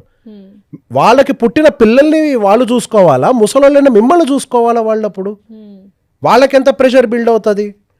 ప్రాక్టికల్గా అటు అంటే మన సైకిల్ క్లీన్గా వెళ్ళాలి అనన్నా, ఫైనాన్షియల్స్ క్లీన్గా ఉండాలి అన్నా ఏ టైంకి జరగాల్సిన పని ఆ టైంకి జరగాలి. అయితే ఇక్కడ పెళ్ళి అనేది ఒక రాంగ్ పార్ట్నర్ని చూస్ చేసుకుంటే మన ఫ్యూచర్ ఫినాన్షియల్ గ్రోత్ కానీ ఫ్యామిలీ ఫినాన్షియల్ గ్రోత్ కానీ డిస్టర్బెన్స్ వచ్చే ఛాన్సెస్ ఉందా? 100% ఉంటుందండి. Basic wrong partner can be either husband or wife, anyone. నేను చూసిన వాళ్ళల్లో సమ్ టైమ్స్ వైఫే కొంచెం ఫార్వర్డ్ స్టెప్ తీసుకుంటారు, కొన్ని కేసెస్లో హస్బెండ్ ఫార్వర్డ్ స్టెప్ తీసుకుంటారు ఫైనాన్షియల్ డెసిషన్ మేకింగ్లో. బట్ కొన్ని కేసెస్లో ఎట్లా అవుతుంటుందంటే ఒక ప్రోగ్రెసివ్ డెసిషన్ని ఒక పార్ట్నర్ తీసుకుంటున్నప్పుడు ఇంకొక పార్ట్నర్ అడ్డుపడతారు కూడా parallelly. It is not about expenditure, మరి దుబారాగా ఖర్చు పెడుతున్నారు అని అంటే అది డిజాస్టర్ కేసు, నేను దాన్ని అనట్లేదు. ఇప్పుడు ఒక మనిషి పాడవ్వటం అని అంటే దుబారాగా ఖర్చే పెట్టడం అవసరం లేదు. రైట్ ఇన్వెస్ట్మెంట్ చేయకపోయినా మీ జీవితం పాడైపోయినట్టే కదా. It is done there. Growth ఉండదు కదా జీవితంలో. గ్రోత్ పక్కన పెట్టండి. మీరు మీ పిల్లల చదువుల్ని వాళ్ళ భవిష్యత్తుని ఎట్లా ఎఫర్ట్ చేస్తారు if you can't invest in right way? So సరైన పెట్టుబడి పెడితేనే కదా. సో దానికి సంబంధించి మీ పార్ట్నర్ మీకు సపోర్ట్ చేస్తారా లేదా అనేది వాళ్ళ మైండ్ సెట్ని మీరు అర్థం చేసుకోవడం అవసరం. వాళ్ళు గ్రోత్ మైండ్ సెట్లో ఉన్నారా, కన్జర్వేటివ్ మైండ్ సెట్లో ఉన్నారా? మోడర్న్ మైండ్ సెట్ వేరు, గ్రోత్ మైండ్ సెట్ వేరు, 2 డిఫరెంట్ ఆస్పెక్ట్స్. గ్రోత్ మైండ్ సెట్లో ఉన్నారా లేదా అనేది అండర్స్టాండ్ చేసుకోవాలి. ఈవెన్ ఉమెన్ అయినా సరే, ఈ రోజు ఆ అబ్బాయి సంపాదించేటువంటి సంపాదన తక్కువే, ఎందుకంటే చిన్నపిల్లలు కదా, సంపాదన తక్కువే ఉంటుంది. మీ నాన్నలాగా ఆయన సంపాదిస్తాడు? ప్రాక్టికల్గా సాధ్యం కాదు. వాళ్ళ వయసుకి వీళ్ళ వయసుకి తేడా ఉంది. సో ఇప్పుడు వచ్చే సంపాదన ఇట్లుంది, కానీ ఇప్పుడు సంపాదించిన దాంతో ఎటువంటి వాటిల్లో పెట్టుబడులు పెట్టాడు? వైజ్ డెసిషన్, ఒక హెల్త్ ఇన్సూరెన్స్ తీసుకున్నాడా? ఎందుకు? ఒక కుటుంబాన్ని రోడ్డున పడేసేది ఒక హెల్త్. ఒకవేళ ఈయన సంపాదించలేని పరిస్థితుల్లో కనుక ఈయనకి ఏదైనా జరిగితే, అనుకోకుండా ఈయనకి ఏదైనా జరిగితే ఫ్యామిలీ గురించి ఆలోచించలేదా అంటే ఒక టర్మ్ ఇన్సూరెన్స్ అది తీసుకున్నాడా లేదా? ఒకవేళ ఈయన ఉద్యోగం పోతే సర్వైవ్ అవ్వటానికి కావాల్సినటువంటి ఒక కార్పస్ని ఏర్పాటు చేశాడా లేదా? ఎప్పుడు ఆ ట్రెడిషనల్ కన్జర్వేటివ్ మైండ్ సెట్లో ఓన్లీ రియల్ ఎస్టేట్ వైపుగానే చూస్తున్నాడా, లేకపోతే ఎవాల్వ్ అవుతున్న మోడర్న్ ఇన్వెస్ట్మెంట్ ఇన్స్ట్రుమెంట్స్ వైపుగా కూడా చూసుకుంటూ అటువైపు కూడా ఇన్వెస్ట్మెంట్స్ని డైవర్సిఫై చేస్తున్నాడా లేదా? సో ఇవి మిడిల్ క్లాస్ వాళ్ళు కూడా కరెక్ట్ గా తీసుకోవాల్సిన జాగ్రత్తలు. యాక్చువల్ గా తీసుకోవాల్సిన మిడిల్ క్లాస్ వాళ్ళే. ఇప్పుడు హెచ్ఎన్ఐస్ విషయంలో వాళ్ళకి ఆల్రెడీ అవేర్నెస్ ఉంటుంది. వాళ్ళకి వెల్త్ మేనేజర్లు ఉంటారు, ప్లానర్స్ ఉంటారు. దే డోంట్ అంటే వాళ్ళు భయపడరు. వాళ్ళకి క్లియర్ గా తెలుసు రిస్క్ నుంచే కొంత రిటర్న్ అనేది వస్తుంది. అండ్ నెంబర్ 2 వాళ్ళకి ఇంకో విషయం తెలుసు, రిస్క్ లేని ప్లేస్ లేదు. మనకి రియల్ ఎస్టేట్లో రిస్క్ ఉంటుంది, ఎఫ్డీలో రిస్క్ ఉంటుంది, గోల్డ్లో రిస్క్ ఉంటుంది, మ్యూచువల్ ఫండ్స్లో రిస్క్ ఉంటుంది, అన్నిట్లో ఉంటుంది. సో మనము రిస్క్ అన్ని చోట్ల తీసుకుంటున్నాం కాబట్టి మనకి బెటర్గా ఎక్కడ రిటర్న్ రాగలుగుతుంది అనేది ప్రాపర్గా ఎవాల్యుయేట్ చేసి వాళ్ళు పెట్టుబడులు పెడతారు కాబట్టి వాళ్ళు హెచ్ఎన్ఐస్గా ఉంటున్నారు. హై నెట్వర్త్ ఇండివిజువల్స్గా సర్వైవ్ అవ్వాలి అన్నా కానీ వాళ్ళ ఇన్వెస్ట్మెంట్స్ రైట్గా ఉండాలి. సో ఇన్వెస్ట్మెంట్ మైండ్ సెట్ అనేది మిడిల్ క్లాస్కి ఇంకెక్కువ అవసరం. హెచ్ఎన్ఐస్కి ఆల్రెడీ టీమ్ ఉంటుంది, they will manage. Health insurance, తర్వాత టర్మ్ ఇన్సూరెన్స్, నెక్స్ట్ ఇంకేమేం కావాలి? హెల్త్ అండ్ టర్మ్ తో పాటుగా investments to survive in case any bad situation. ఒక చిన్న ఎగ్జాంపుల్ చెప్తాను. ఒక మనిషికి యాక్సిడెంట్ అయింది, 1 year పాటు బెడ్ రెస్ట్. డెఫినెట్గా కంపెనీ శాలరీ మొత్తం అయితే పే చేయదు, బట్ ఎక్స్పెన్సెస్ మాత్రం అంతే ఉంటాయి. ఎట్లా సర్వైవ్ అవుతారు? అప్పుడు ఏం చేయాలి? ముందు మీరు ప్లాన్ చేసుకోవాలి. అంటే మనకి ఎంత డబ్బు అవసరం పడుతుంది. ఈ రోజు రాత్రి పడుకుంటే నేను పొద్దున్న నిద్ర లేగను అన్న ఉద్దేశంతో మన ప్లానింగ్ ఉండాలి. ఈ రోజు రాత్రి నేను బయటికి వెళ్ళిన తర్వాత తెల్లారు లెగిసి ఇంటికి వస్తానో రాను అన్న గ్యారంటీ కూడా లేదు అన్న మైండ్ సెట్ మనం ఎప్పుడైతే ప్రిపేర్ చేస్తామో అప్పుడు మనం ఫినాన్షియల్ డిసిప్లిన్ అనేది వస్తుంది. Exactly. And at the same time you have to intimate everything to your wife also. ఇప్పుడు చాలా మంది లైక్ అమ్మాయిలు అబ్బాయిలు ఈక్వల్గా సంపాదిస్తున్నారు, wife and husband, but still ఎక్కువ శాతం హస్బెండ్స్ వర్క్ చేస్తున్నారు అండ్ వైఫ్స్ ఇంట్లో ఉన్నారు. అలాంటి టైంలో ఫినాన్షియల్ డిస్కషన్స్ కానీ లోన్స్ కానీ వాళ్ళు పెట్టిన ఇన్వెస్ట్మెంట్స్ కానీ ప్రతి ఒక్కటి వైఫ్కి షేర్ చేసుకోవాలా లేదా 100% విత్ యాక్యురసీ అండ్ ఆనెస్టీ? అది ఎంతవరకు కరెక్ట్? మన రిజర్వ్ బ్యాంక్ దగ్గర కొన్ని లక్షల కోట్ల రూపాయలు అన్క్లైమ్డ్ గా మిగిలిపోయాయని చెప్పి రీసెంట్ గా ఆర్టికల్స్ వచ్చాయి. లక్షల కోట్ల రూపాయలు. రీజన్ ఏంటండి? నామినీని మెన్షన్ చేయలేదు, కనీసం ఫ్యామిలీకి వాళ్ళు పెట్టిన పెట్టుబడుల గురించి ఇన్ఫర్మేషన్ ఇవ్వలేదు. సో ఆర్బీఐ మొత్తుకుంటుంది బ్యాంక్స్ కి చెప్పి ఐడెంటిఫై చేయండి, వాళ్ళు ఎక్కడున్నారో వెతకండి, we have to give that money back to their families. కొన్ని లక్షల కోట్ల రూపాయలు ఖాళీగా మిగిలిపోతున్నాయి. Over the period of time ఎవరు క్లెయిమ్ చేయకపోతే వాళ్ళు రిజర్వ్స్లో కలిపేసుకుంటారు వాటిని. బట్ చాలా టైం ఇస్తారు, ఒక 10-15 సంవత్సరాలు టైం ఇచ్చిన తర్వాత కలుపుకుంటారు. బేసిక్గా దీనికి ప్రాబ్లం ఏంటి? వాళ్ళు ఎక్కడ ఇన్ఫర్మేషన్ని పాస్ చేయకపోవటం. ఇప్పుడు అసలు నేను చెప్పేది ఏంటి అన్న ఒక ఉద్దేశంలో మీరు ఉన్నారు అని అంటే, and let me tell you are the most irresponsible person in this world. కొంతమంది హస్బెండ్స్ వాళ్ళ ఫినాన్షియల్ మ్యాటర్స్ ఏమి ఇన్వెస్ట్మెంట్స్ కానీ ఏమి వైఫ్తో షేర్ చేసుకోరు. ఇది చాలా తప్పు. They are the most irresponsible persons in this world. రాత్రికి రాత్రి నువ్వు నిద్ర లేకపోతే రేపొద్దటి నుంచి నీ భార్య పిల్లలు ఎలా సర్వైవ్ అవుతారు? రోడ్డు మీదకి వచ్చేస్తారు. నువ్వు తీసుకున్న టర్మ్ ఇన్సూరెన్స్ ఎవరికి తెలుసు? అది నువ్వు ఎవరికి చెప్పావు? అది ఎప్పుడైనా ప్లానింగ్ ఎలా ఉండాలంటే అండి, నేను ప్రతి క్లయింట్ దగ్గరకు వచ్చే వాళ్ళకి చెప్తాను, మీ ప్లాన్ ఎలా ఉండాలి అని అంటే, ఈ రోజు రాత్రి పడుకొని పొద్దున లేకపోతే ఏం చెయ్యాలి అన్న విషయాన్ని మీ భార్యకు మీరు ఎక్స్ప్లెయిన్ చేసి ఉండాలి. వాళ్ళు కమింగ్ టు ఫైనాన్షియల్ ప్లానింగ్ మీరు మీ వైఫ్తో పాటు కూర్చొని చేయించుకోవాలి. ఎప్పుడైనా కానీ మీరు ఏం చేస్తున్నారన్న విషయం ప్రతి ఒక్కటి వాళ్ళకి క్లారిటీ ఉండాలి. ఎక్కడ హెల్త్ ఇన్సూరెన్స్ ఉంది, ఎక్కడ టర్మ్ ఇన్సూరెన్స్ ఉంది, ఎక్కడెక్కడ మీ ఇన్వెస్ట్మెంట్స్ ఉన్నాయి, ఎంతెంత లోన్స్ ఎవరెవరికి పే చేయాలి, ఏ లోన్స్ ఆల్రెడీ ఇన్షూర్డ్, ఇవన్నీ విషయాలు మీరు మీ స్పౌస్కి కమ్యూనికేట్ చేసి ఉండాలి. రెండోది, ఆ డబ్బులు వచ్చిన తర్వాత ఆ డబ్బుల్ని ఎలా ఆపరేట్ చేయాలో కూడా మీరు మీ స్పౌస్కి ఆల్రెడీ ఇంటిమేట్ చేసి ఉండాలి. సహజంగా ఒక ఎర్నింగ్ పర్సన్ చనిపోయిన తర్వాత అక్కడ ఉండేటువంటి స్పౌస్కి మైండ్ పనిచేయదు. ఒకసారి ఇంట్లో మగవాడు లేనప్పుడు సహజంగా చుట్టాల మీద ఎక్కువగా డిపెండ్ అవుతారు. చుట్టాల మీద డిపెండ్ అయినప్పుడు వాళ్ళు ఆ పొలంగోను పిల్లలకు అది మిగులుతుంది, ఈ ల్యాండ్ గోను, డబ్బులు పోగొట్టుకున్న వాళ్ళ కండిషన్స్ ఉన్నాయి, మోసం చేసి డబ్బులు ఎత్తుకెళ్ళిన రిలేటివ్స్ ఉన్నారు, లేదు అక్కడ ఇక్కడ పెట్టు అని చెప్పి మిస్గైడ్ చేసిన వాళ్ళు కూడా ఉన్నారు. ఇక్కడ వాళ్ళందరూ ఆలోచించే దాంట్లో ఒక చిన్న పొరపాటు, సరే వాళ్ళు చేసే తప్పు అని నేను చెప్పను, వాళ్ళకి తెలిసిన ప్రపంచంలో వాళ్ళు చెప్తున్నారు. ఆ పొలంగోను ఈ ల్యాండ్ గోను వచ్చిన టర్మ్ ఇన్సూరెన్స్ అవుతుందని చెప్తున్నారు కదా, మరి రేపటి నుంచి వాళ్ళకి తిండి ఎవరు పెడతారు? మరి దానికి ఒక ప్లాన్ ఉండాలి కదా. ఆ పిల్లలకు స్కూల్ ఫీజులు ఎవరు కడతారు? మరి దానికి ఒక ప్లాన్ ఉండాలి కదా. తండ్రి కూడా లేడు, ఇప్పుడు ఈ ల్యాండ్ ఉంటే రేపు వాడి పెళ్లికి ఈజీ అవుద్దని మాట్లాడుతున్నావే, అసలు ముందు వాడి పెళ్లి దాకా వెళ్ళాలంటే ముందు వాడు చదువుకోవాలి కదా, ముందు ప్రతిరోజు అన్నం తినాలి కదా. సో ఒకవేళ ఏమైనా జరిగితే ఎలా సర్వైవ్ అవ్వాలి అన్న దానికి కూడా ఒక ప్లాన్ మీ స్పౌస్కి మీరు ముందే పాస్ ఆన్ చేసి ఉండాలి. ఇక్కడిక్కడ ఒకవేళ హాస్పిటలైజ్ అయితే హెల్త్ ఇన్సూరెన్స్ ఇక్కడ ఉంది, అనుకుంది జరిగితే టర్మ్ ఇన్సూరెన్స్ ఇక్కడ ఉంది. ఆ టర్మ్ ఇన్సూరెన్స్ కనుక మెచ్యూర్ అయితే ఏదైనా జరిగి ఆ డబ్బుల్ని ఎలా వాడాలో ఆ ప్లాన్ ఇక్కడ ఉంది. ప్రతి ఒక్క దానికి మన దగ్గర ప్లానింగ్ ఉండాలి. ఎగ్జాక్ట్లీ. ఎస్. నేచర్ ఏంటి అని అంటే మనం దేనికి ప్లాన్ చేసుకుంటాం అది జరగనీయకుండా జాగ్రత్తగా చూసుకుంటది. మనం ప్లాన్ చేసుకుంటే మనం పోనీకుండా చూసుకుంటాం. ఇంత మంచిగా health insurance term insurance plan చేసుకొని వైఫ్ కి చెప్పకపోతే వాట్ ఈ మధ్య ఒక కుర్రాడికి ఏదో యాక్సిడెంట్ అయిందంట అండి, ఆల్మోస్ట్ బ్రెయిన్ ఆగిపోయింది, అసలు కోమాలోకి వెళ్ళాడు, ఆల్మోస్ట్ అసలు కోమాలోకి వెళ్ళిపోయాడు. చాలా చిన్న family, they don't have money. అసలు అడ్మిషన్కి 5 లక్షలు అడిగారు వాళ్ళు. అబ్బాయికి హెల్త్ ఇన్సూరెన్స్ ఉంది కానీ ఎవరికీ తెలియదు, వాళ్ళ పేరెంట్స్కి తెలియదు. డబ్బులు ఎట్లా అని చెప్పేసి పాపం కంగారు పడిపోతున్నారు. అదృష్టం బాగుండి అబ్బాయి వాళ్ళ ఫ్రెండ్కి చెప్తే వాళ్ళ ఫ్రెండ్ వీళ్ళ పేరెంట్కి చెప్పాడు, అంటే పలానా హెల్త్ ఇన్సూరెన్స్ ఉంది అబ్బాయికి అని చెప్పి. అట్లీస్ట్ ఆ హెల్త్ ఇన్సూరెన్స్ తోటి ఆ అబ్బాయికి ట్రీట్మెంట్ చేయించుకునే ఇదిలో పడ్డా. సో ఇన్ఫర్మేషన్ పాస్ ఆన్ చేయడం చాలా అవసరం, అదేం సీక్రెట్ గా దాచిపెట్టుకోవడానికి. ఇది చాలా మంచి అవేర్నెస్ వీడియో యాక్చువల్ గా, ప్రతి ఒక్కటి చెప్పాలి. ఎగ్జాక్ట్లీ, ప్రతి ఒక్క విషయం పేరెంట్స్ గానీ అట్లీస్ట్ ఫ్రెండ్స్ తో అన్న షేర్ చేసుకుంటే ఖచ్చితంగా మన ఫినాన్షియల్ థింగ్ ఏంటి అనేది, మన ఫ్యూచర్ ఏంటి అనేది వాళ్ళు కేవలం మన ఇన్సూరెన్స్లు ఏవే కాదు, ఆ ఇన్సూరెన్స్ చేయించిన అడ్వైజర్ ఎవరో తెలియాలి. ఇప్పుడు మీ ఫ్యామిలీ అడ్వైజర్ దగ్గర ఇన్సూరెన్స్ చేయించుకుంది, ఆ అడ్వైజర్ ఎవరో మీ పేరెంట్స్ కూడా తెలిసి ఉండాలి. కరెక్ట్. ఎందుకు ఒక ఫ్యామిలీకి రోడ్ యాక్సిడెంట్ జరిగితే ఎవరిని అప్రోచ్ అవుతారు? Definitely only your advisor will take care from there. So ఎవరు అడ్వైజర్ చెప్తే ఒక పలానా హెల్త్ ఇన్సూరెన్స్ వీళ్ళకు ఉందని తీసుకొచ్చి వాళ్ళకి ఇస్తాడు at least. So communication is very important. And financial అడ్వైజర్ని పెట్టుకోవడం అనేది కూడా వెరీ మస్ట్ అండ్ షుడ్. ఇది అంటే డబ్బులు ఇవ్వడానికి బాధపడుతూ ఉంటారు, నేనే మేనేజ్ చేసుకుంటాను. So here comes the role of financial advisor.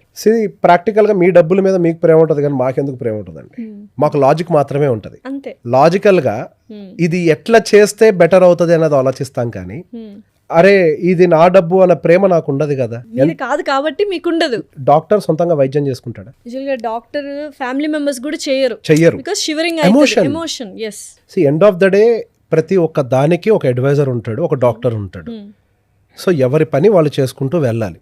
Emotions లేకుండా దాన్ని ఎట్లా ఆర్గనైజ్డ్గా రన్ చేయాలి అనేది అది వాళ్ళ పని, అది వాళ్ళు చూసుకుంటారు. That is the place where advisor comes in. ఇక్కడ ఒక చిన్న అడ్వైజర్ టాపిక్ వచ్చింది కాబట్టి మాట్లాడతాం. వెస్టర్న్ కంట్రీస్లో ఎడ్యుకేషన్ ఎక్కువ చదువుకున్న వాళ్ళు, వెస్టర్న్ కంట్రీస్లోనే అడ్వైజర్ కల్చర్ కూడా ఎక్కువ. మరి వాళ్ళంతా చదువుకున్నారు కదా, వాళ్ళకి ఎందుకు అడ్వైజర్లు అంటే అసలు చదువున్నోడికే తెలుస్తుంది అడ్వైజర్ విలువ ఏంటో. అన్ని పనులు నాయి కాదు అని. ఏమీ తెలియనప్పుడు అన్ని నాకు తెలుసు అనుకుంటాం, మనకి ఏమీ తెలియనప్పుడు అన్ని మనకు తెలుసు అని అనుకుంటాం, మనకు అన్ని తెలిసినప్పుడు అది మన పని కాదని తెలుసుకుంటాం. సో ఇక్కడ ఇండియాలో ఏమైపోతుందంటే చాలా మంది చాలా రకాలుగా డబ్బులు సంపాదిస్తున్నారు, ఇన్కమ్ సోర్స్ ఎక్కువ ఉంది, కానీ రైట్ వేలో ఇన్వెస్ట్ చేయట్లేదు. ఇన్వెస్ట్మెంట్ అంటే కళ్ళు మూసుకొని కమర్షియల్ రియల్ ఎస్టేట్. ఇండియాలో savings ratio world average savings ratio కంటే ఎక్కువ, చాలా ఎక్కువ డబ్బులు దాచిపెడతారు ఇండియాలో. ఇండియన్ ఉమెన్ దగ్గర ఉన్న గోల్డ్ ప్రపంచ బ్యాంకులు అందరు గోల్డ్తో కలిపినా కానీ మన ఇండియన్ ఉమెన్ దగ్గర ఉండే గోల్డ్ ఎక్కువ. అవునా? ఎస్. ప్రపంచ బ్యాంకులతో కంపేర్ చేస్తే, ఒక బ్యాంకు కాదు, ప్రపంచ బ్యాంకులతో కంపేర్ చేసిన ఇండియన్ ఉమెన్ దగ్గర ఉండే గోల్డ్ ఎక్కువ. వాళ్ళు ఎంత మంచిగా ఇన్వెస్ట్ చేయొచ్చు కదా, అంత గోల్డ్ చేయట్లేదు. అయినా అంతున్నా కానీ మన ఇండియా పేద దేశమే, సేవింగ్స్ రేషియో ఎక్కువ అయినా కానీ మన భారతదేశం పేద దేశమే. ఉండాల్సిన సేవింగ్స్ కాదు, ఇన్వెస్ట్మెంట్. ఎగ్జాక్ట్లీ. తీసుకెళ్లి ఆ 10 రూపాయలు తీసుకొని వెళ్ళి నేను భూమిలో పెడతాను అని అంటే ఆ భూమి మా అవసరాన్ని తీర్చదు. ఇప్పుడు real estate is not bad, I'm a very big fan of real estate. ఇక్కడ మనం ఇన్వెస్ట్మెంట్స్ ఎలా ఎవాల్వ్ అయ్యో ఒకసారి అర్థం చేసుకోవాలి. గతంలో మనకి అగ్రికల్చరల్ ల్యాండ్ ట్రాన్సాక్షన్స్ కూడా లేవు, తర్వాత అగ్రికల్చరల్ ల్యాండ్ ట్రాన్సాక్షన్స్ వచ్చాయి, ఆ తర్వాత మనకి ప్లాటింగ్ వచ్చింది, తర్వాత ఫ్లాట్స్ వచ్చాయి, తర్వాత మనకి ఫ్రాక్షనల్ ఓనర్షిప్, మాల్లో చిన్న చిన్న భాగాలు కొనుక్కునే ఫ్రాక్షనల్ స్క్వేర్ ఫీట్స్ అన్ని ఇది కూడా వచ్చింది. రియల్ ఎస్టేట్ లోనే ఎంత ఎవాల్వ్మెంట్ జరిగింది. ఎందుకు ఇంత ఎవాల్వ్మెంట్? గతంలో ఎప్పుడైనా ఎవరైనా వచ్చి బంజారా హిల్స్ లో భూమి కొనమంటే మన తాతలు కొన్నారా? ఎందుకు? అది పనికిమాలిన భూమి, అక్కడ కనీసం గడ్డి పూచ కూడా మొలవదని చెప్పేసి అన్నారు. సో దాని కాన్సెప్ట్ ఏంటి? ఎక్కడైతే గడ్డి పూచ మొలుస్తుందో అక్కడ కొనడం వాళ్ళ పని. ఎందుకు అని అంటే అక్కడే అది వాళ్ళకి అన్నం పెట్టుద్ది, అంటే ఎందుకంటే అది వాళ్ళ పని. ఇప్పుడు మన పని వ్యవసాయం కాదన్నప్పుడు మనం పెట్టేటువంటి ఇన్వెస్ట్మెంట్ మనకి ఏది అన్నం పెట్టగలుగుతుంది అక్కడ పెట్టాలి. ఇన్వెస్ట్మెంట్ పని ఏంటి అని అంటే మన్ని కాపాడుకోవటం. మనం వెళ్ళి ప్రాణాలు పోగొట్టుకుని మరి దాన్ని కాపాడటం కాదు. మన తరాలు అంటే మన భవిష్యత్ ముందు తరాలు అన్నీ కూడా మన కోసం ఆస్తులు కూడబెట్టింది అవి మన్ని కాపాడతాయని. మనం వెళ్ళి వాటిని ప్రొటెక్ట్ చేస్తామని కాదు, వాటిని కాపాడుకుంటూ మనం ప్రొటెక్ట్ చేసుకోవడమే ఇక్కడ మెయిన్ ఎజెండా. అంటే ఈ రియల్ ఎస్టేట్ లో కూడా చాలా మంది తప్పేం చేస్తున్నారంటే రెసిడెన్షియల్ రియల్ ఎస్టేట్ కి ఎక్కువ ప్రిఫరెన్స్ ఇచ్చి కమర్షియల్ రియల్ ఎస్టేట్ ని వదిలేస్తున్నారు. ఎగ్జాక్ట్లీ. సో బేసిక్ ఇక్కడ residential real estate, commercial real estate అనేది కూడా ఆలోచించరండి. భూమి కొనాలి కాబట్టి భూమి కొంటారు అంతే. అది కమర్షియల్ రెసిడెన్షియల్ ఆలోచించరు. ఇప్పుడు ఒక వెంచర్ ఉందనుకోండి, మెయిన్ రోడ్కు ఉండే బిట్ ఒక 15,000 గజం, లోపలికి ఉండే బిట్ అయితే 10,000 గజం అయితే అరే ఎంత 10 ఫీట్లో ఒక 100 మీటర్లే కదా లోపలికి, నేను 10,000ది కొనుక్కుంటాను ఆలోచిస్తాను. కానీ ఇక్కడ ఆలోచించని విషయం ఏంటి అని అంటే నేను 10,000ది కొన్నప్పటికీ ఇది నా అవసరాన్ని తీర్చదు. అక్కడ 15,000 కొంటే నాకు 100 గజాలు వస్తుంది, ఇక్కడ 10,000 కంటే నాకు 150 గజాలు వస్తుంది. ఇక్కడ గజాలు కూడా ఎక్కువ వస్తుంది కానీ ఆలోచిస్తారు. అక్కడ 100 గజాలు వచ్చినా అది రెంట్ ఇస్తుంది అన్న విషయం మర్చిపోతారు. ఇక్కడ మీకు ఎన్ని గజాలు ఉన్నా కానీ మీకు నెలకి ఇన్ని డబ్బులు ఇంటికి తీసుకొచ్చి పెట్టేదే అయ్యి ఉండాలి. Cash flow is the real king. ఎవరి దగ్గర అయితే క్యాష్ ఫ్లో ఉంటుందో వాళ్ళ జీవితంలో సమస్యలను ఎదుర్కోరు. నిరంతరం క్యాష్ అనేది ఫ్లో అవుతూ ఉండాలి. ఒక దగ్గరికి స్ట్రక్ అయిపోయి ఉంటే పాకుడు పడుతుంది, నీళ్ళైనా రొటేట్ అవుతూ ఉండాలి. ఎగ్జాక్ట్లీ. మనం ఎంతసేపటికి చీపర్ ప్రైస్ వస్తుంది, అక్కడైతే ఎక్కువ గజాలు వస్తుందని మైండ్ సెట్లో ఆలోచిస్తాం, కానీ తక్కువ గజాలు వచ్చినా కానీ మనకి ఇక్కడ ఎక్కువ రెంట్ వస్తుందన్న విషయం ఆలోచించాం. ఊర్లో ఒక ఎకరం ఉంది, దాని విలువ 1 కోటి రూపాయలు అనుకోండి, లేదా 2 కోట్లు అనుకోండి, దాని నుంచి వచ్చే కవులు మాత్రం సంవత్సరానికి 20,000 ఉంటుంది. అదే 2 కోట్ల రూపాయలు తీసుకొచ్చి హైదరాబాద్లో మనం ఒక 200 గజాలు లేకపోతే 100 గజాలు కొన్నా, ఆ 100 గజాలు ఏం కట్టకుండా ఒట్టి ఖాళీ ల్యాండ్ రెంట్కి ఇచ్చినా కానీ నెలకి 25,000 రెంట్ ఇస్తుంది. అది సంవత్సరానికి 3 లక్షలు ఇస్తుంది. అది అక్కడ మీకు సంవత్సరానికి 20,000 కూడా రావు. కానీ ఊర్లో పొలమే అదేదో సెంటిమెంట్ లాగా అక్కడే ఉండి ఎగ్జాక్ట్లీ. మనకి ఎమోషన్స్ అనేవి మనుషుల మీద ఉండాలి, ఆస్తుల మీద లెక్కలు ఉండాలి. రివర్స్ అయిపోయింది. మనుషుల్ని వాడుకుంటూ వస్తువుల్ని ప్రేమిస్తున్నాం. ఇప్పుడు అదే కదా ప్రాబ్లం ఏంది. ఇప్పుడు మనకి ఇక్కడ మనం ప్రాపర్ గా లెక్కను అప్లై చేసి ఎక్కడ నా పెట్టుబడి పెడితే నాకు ₹1 రిటర్న్ వస్తుంది అనేది ఆలోచిస్తామో అక్కడ గ్రోత్ అనేది ఉంటుంది. డెఫినెట్లీ. అయితే ఇప్పుడు ఎస్ఐపిలు ఎక్కువ మంది వెరీ పాపులర్ అయిపోయింది. అండ్ యూట్యూబ్లో కానీ ఎవరైనా కానీ ఎస్ఐపి మార్కెట్ వాళ్ళందరూ చెప్పేది ఇన్ని వేసుకుంటే ఇంత అమౌంట్ వస్తుంది, ఇప్పుడు నుంచి మీరు ఇంత సేవ్ చేసుకుంటే ఫ్యూచర్లో 5 కోట్లు 10 కోట్లు కూడా తీసుకోవచ్చు అని మల్టిప్లై ఏదో లెక్కలు చెప్తూ ఉంటారు. ఎస్ఐపిల ద్వారానే మనం రిచ్ అవుతామా, ఇంకా వేరే ఇన్వెస్ట్మెంట్ చేయాల్సిన అవసరం లేదా? సో ఫస్ట్ అసలు ఎస్ఐపి ద్వారా రిచ్ అవుతామా అనే ప్రశ్నకు సమాధానం చెప్తాను. ఇక్కడ మనకు ఒక ల్యాండ్ ఒకేసారి ₹1 కోటి పెట్టి కొనాలంటే కుదరదండి. We can't afford it. But ఇక్కడ కనీసం 15,000 పెట్టుకుంటూ పోయినా కానీ అట్లీస్ట్ 15 సంవత్సరాలు కానీ ₹1 కోటి సంపాదించగలుగుతాం. ఇక్కడ ప్రాబబిలిటీ అంటే మన చిన్న అమౌంట్స్ పెట్టుకోవడానికి కూడా వెసులుబాటు ఉంది. సో అందుకే SIP is one of the best tool అని చెప్పేసి మాట్లాడేది. మిగతా వాటిల్లో మనకు ఆ వెసులుబాటు లేదు. ఈవెన్ ఇప్పుడు 1 గ్రాము బంగారం కొనాలన్నా కానీ ఒక సైజ్ ఆఫ్ అమౌంట్ కావాలి. 10 గ్రాములు బంగారం కొనాలంటే నాకు ఒక 13 లక్షలు అమౌంట్ కావాలి ఇప్పుడున్న మార్కెట్ రేట్ ప్రకారం. అంత రేట్ బంగారం పెరిగిపోయింది, అంత కావాలి. కానీ ఇక్కడ నాకు అంత అవసరం లేదు కదా, నేను 15,000 ఉన్నా కొనుక్కోగలుగుతాను. సో బేసిక్ ఇక్కడ కన్వీనియన్స్. కానీ ఇక్కడ పాయింట్ ఏంటంటే నిజంగా ₹1 కోటి నిజంగా సంపాదించేంత ఓపిక ఎంతమందికి ఉంది? ఇక్కడ మ్యూచువల్ ఫండ్స్ కోట్లు సృష్టించగలుగుతుంది అన్న మాట నిజమే. సాడ్ రియాలిటీ ఏంటి అని అంటే మ్యూచువల్ ఫండ్ ఇండస్ట్రీ బయట పెట్టిన డేటా ఏంటి అని అంటే అది నిజంగా కోట్లు సంపాదించే అంత టైం ఇన్వెస్టర్లు ఇవ్వట్లేదు అని. ఓకే, అంటే అంత కన్సిస్టెంట్ గా వీళ్ళకి లెక్కలు వీళ్ళు ఉండట్లేదు. ఓకే, వీళ్ళు ఉండట్లేదు పెట్టుబడులు పెట్టి. రీజన్ ఏంటి? మెంటల్ స్టెబిలిటీ లేక. ఇక్కడ ప్రతి దానికి ఒక గైడ్ అవసరం అంటానికి రీజన్ అదే. ఇప్పుడు మీకంతటా మీరే యూట్యూబ్ చూసి చదువుకోండి అని చెప్తే మీరు 10th క్లాస్ పాస్ అవుతారా? ఇంపాసిబుల్ కదా. ఒక ప్రాసెస్ ఉంది కదా, step by step, first class, second class, third class, ఒక టీచరు, ట్యూషన్ మాస్టరు, ఒక ప్రాసెస్, ఒక గైడ్, ఒక పద్ధతి ప్రకారం వెళ్తే 10th క్లాస్ వరకు మనం రీచ్ అయ్యాం. గ్రాడ్యుయేషన్ వచ్చింది, ఇదంతా వచ్చింది. మరి ఫైనాన్షియల్ జర్నీ చేయాలి అని అంటే మిమ్మల్ని నడిపించేది, గైడ్ చేసేది ఎవరు? ఇక్కడే అసలు రోల్ అనేది మళ్ళీ ఫైనాన్షియల్ అడ్వైజర్ది యాడ్ అవుతుంది. ఎవరు ఎందుకు రీచ్ కాలేకపోతున్నారు అని అంటే మీకు మెంటల్ స్టెబిలిటీ అందులో ఉండక, ఏ చిన్న అవసరం వచ్చినా, నేను అబ్జర్వ్ చేసిన ప్యాటర్న్, పెద్ద ఇన్వెస్ట్మెంట్స్ పెట్టేవాళ్ళు డబ్బులు అంత తీసుకు బయటికి తీయరు. చిన్న ఇన్వెస్ట్మెంట్స్ పెట్టేవాళ్ళు, యాక్చువల్గా నేను ఈ ఫీల్డ్లోకి వచ్చినప్పుడు నేను అనుకున్నాను ఎక్కువ చిన్న ఇన్వెస్టర్స్కే హెల్ప్ చేయాలి అని. ఒక టైంకి వచ్చిన తర్వాత నాకు క్లారిటీ వచ్చింది అసలు చిన్న ఇన్వెస్టర్ నేను తీసుకోకూడదు అని. వాళ్ళు అసలు స్టేబుల్గా ఉండరు. ఏ చిన్న అవసరం వచ్చినా కానీ తీసేస్తారు, వెంటనే రిడిమ్షన్ వాడతారు. నీకు డిసిప్లిన్ లేకపోవటం వల్ల నేను ఇంపాక్ట్ అవుతున్నాను కదా ప్యారలల్లీ. నేను గైడ్ చేస్తూ ఐఎమ్ వేస్టింగ్ మై టైం. నా ఎండ్ గోల్ ఏంటి? ఒక ఫైనాన్షియల్ అడ్వైజర్ గా మిమ్మల్ని ఒక స్థాయిలో చూడటం, వెల్త్ క్రియేట్ చేసి మిమ్మల్ని ఒక స్థాయిలో చూడటం నా ఫైనల్ గోల్. అప్పుడే నేను అచీవ్ అయినట్టు. మీరు మధ్యలో రిడీమ్ చేస్తూ ఉంటే వాట్ ఈస్ ద పాయింట్ అసలు? ఇప్పుడు ప్రాబ్లం ఎవరిలో ఉంది? మ్యూచువల్ ఫండ్ లో ప్రాబ్లం కాదు. మ్యూచువల్ ఫండ్స్ నిజంగానే కొన్ని కోట్ల రూపాయల సంపదను సృష్టించాయి, కానీ ఆ సంపదను తీసుకునేంత టైము, ధైర్యం ఎవరికి ఉంది? ధైర్యం కూడా ఉండదు కనీసం. సో బేసిక్ ఇక్కడ పేషెన్స్ అనేది చాలా అవసరం. నేను ఒక కేస్ ఎగ్జాంపుల్ చెప్తాను. 43 సంవత్సరాలకే ఒక క్లయింట్ ఫైనాన్షియల్ ఫ్రీడమ్ని అనౌన్స్ చేశాడు. ఆయన దాదాపుగా 3 నుంచి 4 కోట్ల రూపాయల కార్పస్ని ఆయన శాలరీలోంచే అక్యుములేట్ చేశాడు, ఏది అమ్మి కాదు, శాలరీలో నుంచే. నేను అడిగాను, నాకు డౌట్ వచ్చింది. ఆయన దగ్గరకు వచ్చిన తర్వాత నేను అడిగాను, సార్ అసలు ఇంత డబ్బులు మీరు ఎట్లా, హౌ ఈస్ దట్ పాసిబుల్ అని, అట్లా ఎట్లా చేయగలిగారు, ఇన్ని సంవత్సరాల పాటు స్టేబుల్గా ఎట్లున్నారు అని. అసలు నేను ఒక్కడే ఉన్నాను, ఎవరు చెప్పారు సార్? నాకు నా అడ్వైజర్ ఉన్నాడు. నాకు భయం వేసినప్పుడల్లా ఫోన్ చేసేవాడిని, సార్ మార్కెట్ పడిపోతుంది ఏంటి సార్ అంటే, ఏం కాదు సార్, మీరు ప్రశాంతంగా కూర్చొని, మార్కెట్ పడుతుంది, లెగుస్తుంది, మళ్ళీ లెగుస్తుంది, మీరు ఏం కంగారు పడద్దు, మార్కెట్ అనేది పైకి లేచి పరిగెట్టాల్సిందే. మార్కెట్ లెగట్లేదు అని అంటే మీ ఉద్యోగాలు కూడా ఉండవు. ఆబ్వియస్లీ మార్కెట్ ఎప్పుడు పైకి వెళ్ళాల్సిందే. బేసిక్ థింగ్ ని మర్చిపోయి కంగారు, మార్కెట్ డౌన్ అయినప్పుడు స్టెబిలిటీ కోల్పోయి ఎమోషన్ గా ఇదొక కేసు. ఏది మీరు మార్కెట్ ఎమోషనల్ ఇండిసిప్లిన్. ఇంకొకటి ఏంటి, మీ ఎదురింటోడు కారు కొంటాడు, మీకు ఒక కారు ఉంది, మీ ఎదురింటోడు కొంచెం పెద్ద కారు కొంటాడు. వాడి ఫేస్లో ఆనందం మీకు పడదు, మీరు తట్టుకోలేరు వాడు ఆనందంగా ఉంటే. లేదా వాళ్ళలాగే ఉండాలి అని కంపారిజన్, ఏదో కంపారిజన్. అంతే. వెళ్ళి అడ్వైజర్ని అడుగుతాడు, సార్ నేను రిడీమ్ చేయాలి సార్, అర్జెంట్ పెద్ద కారు కొనాలి, వాడి ఆనందాన్ని తట్టుకోలేకపోతున్నాను అంటారు. ఇక్కడ ఒక మాట, మీరేమో మీ అమ్మాయి ఎడ్యుకేషన్ కోసం డబ్బులు దాచిపెట్టారు. మీరు ఇప్పుడు తీసి ఆ కారు కొనేస్తే మీ అమ్మాయి ఎడ్యుకేషన్కి డబ్బులు ఎక్కడున్నాయి సార్? ఇంకా ఈ మాట చెప్పి అట్లీస్ట్ మీ అడ్వైజర్ ఆపుతాడు. ఇక్కడ అడ్వైజర్ నేను చెప్పిన దాకా మాట అదే, అడ్వైజర్కి ఎమోషన్ ఉండదు మీ సిచ్యువేషన్స్లో. మీకు ఈగో వస్తే అడ్వైజర్కి ఎందుకు ఈగో వస్తుంది? మీకు బాధ అనిపిస్తే అడ్వైజర్కి ఎందుకు బాధ అనిపిస్తుంది? అడ్వైజర్కి ఒకటే విషయం తెలుసు, ఫైనాన్షియల్గా మీ సిచ్యువేషన్స్ బెటర్గా ఉండే విధంగా ఏ నిర్ణయాలు తీసుకోవాలి అదొక్కటే తెలుసు. దట్ ఈస్ ద రీజన్ ప్రతి ఒక్క మనిషికి గురువు ఉండాలి. రాముడికే గురువు ఉన్నాడండి.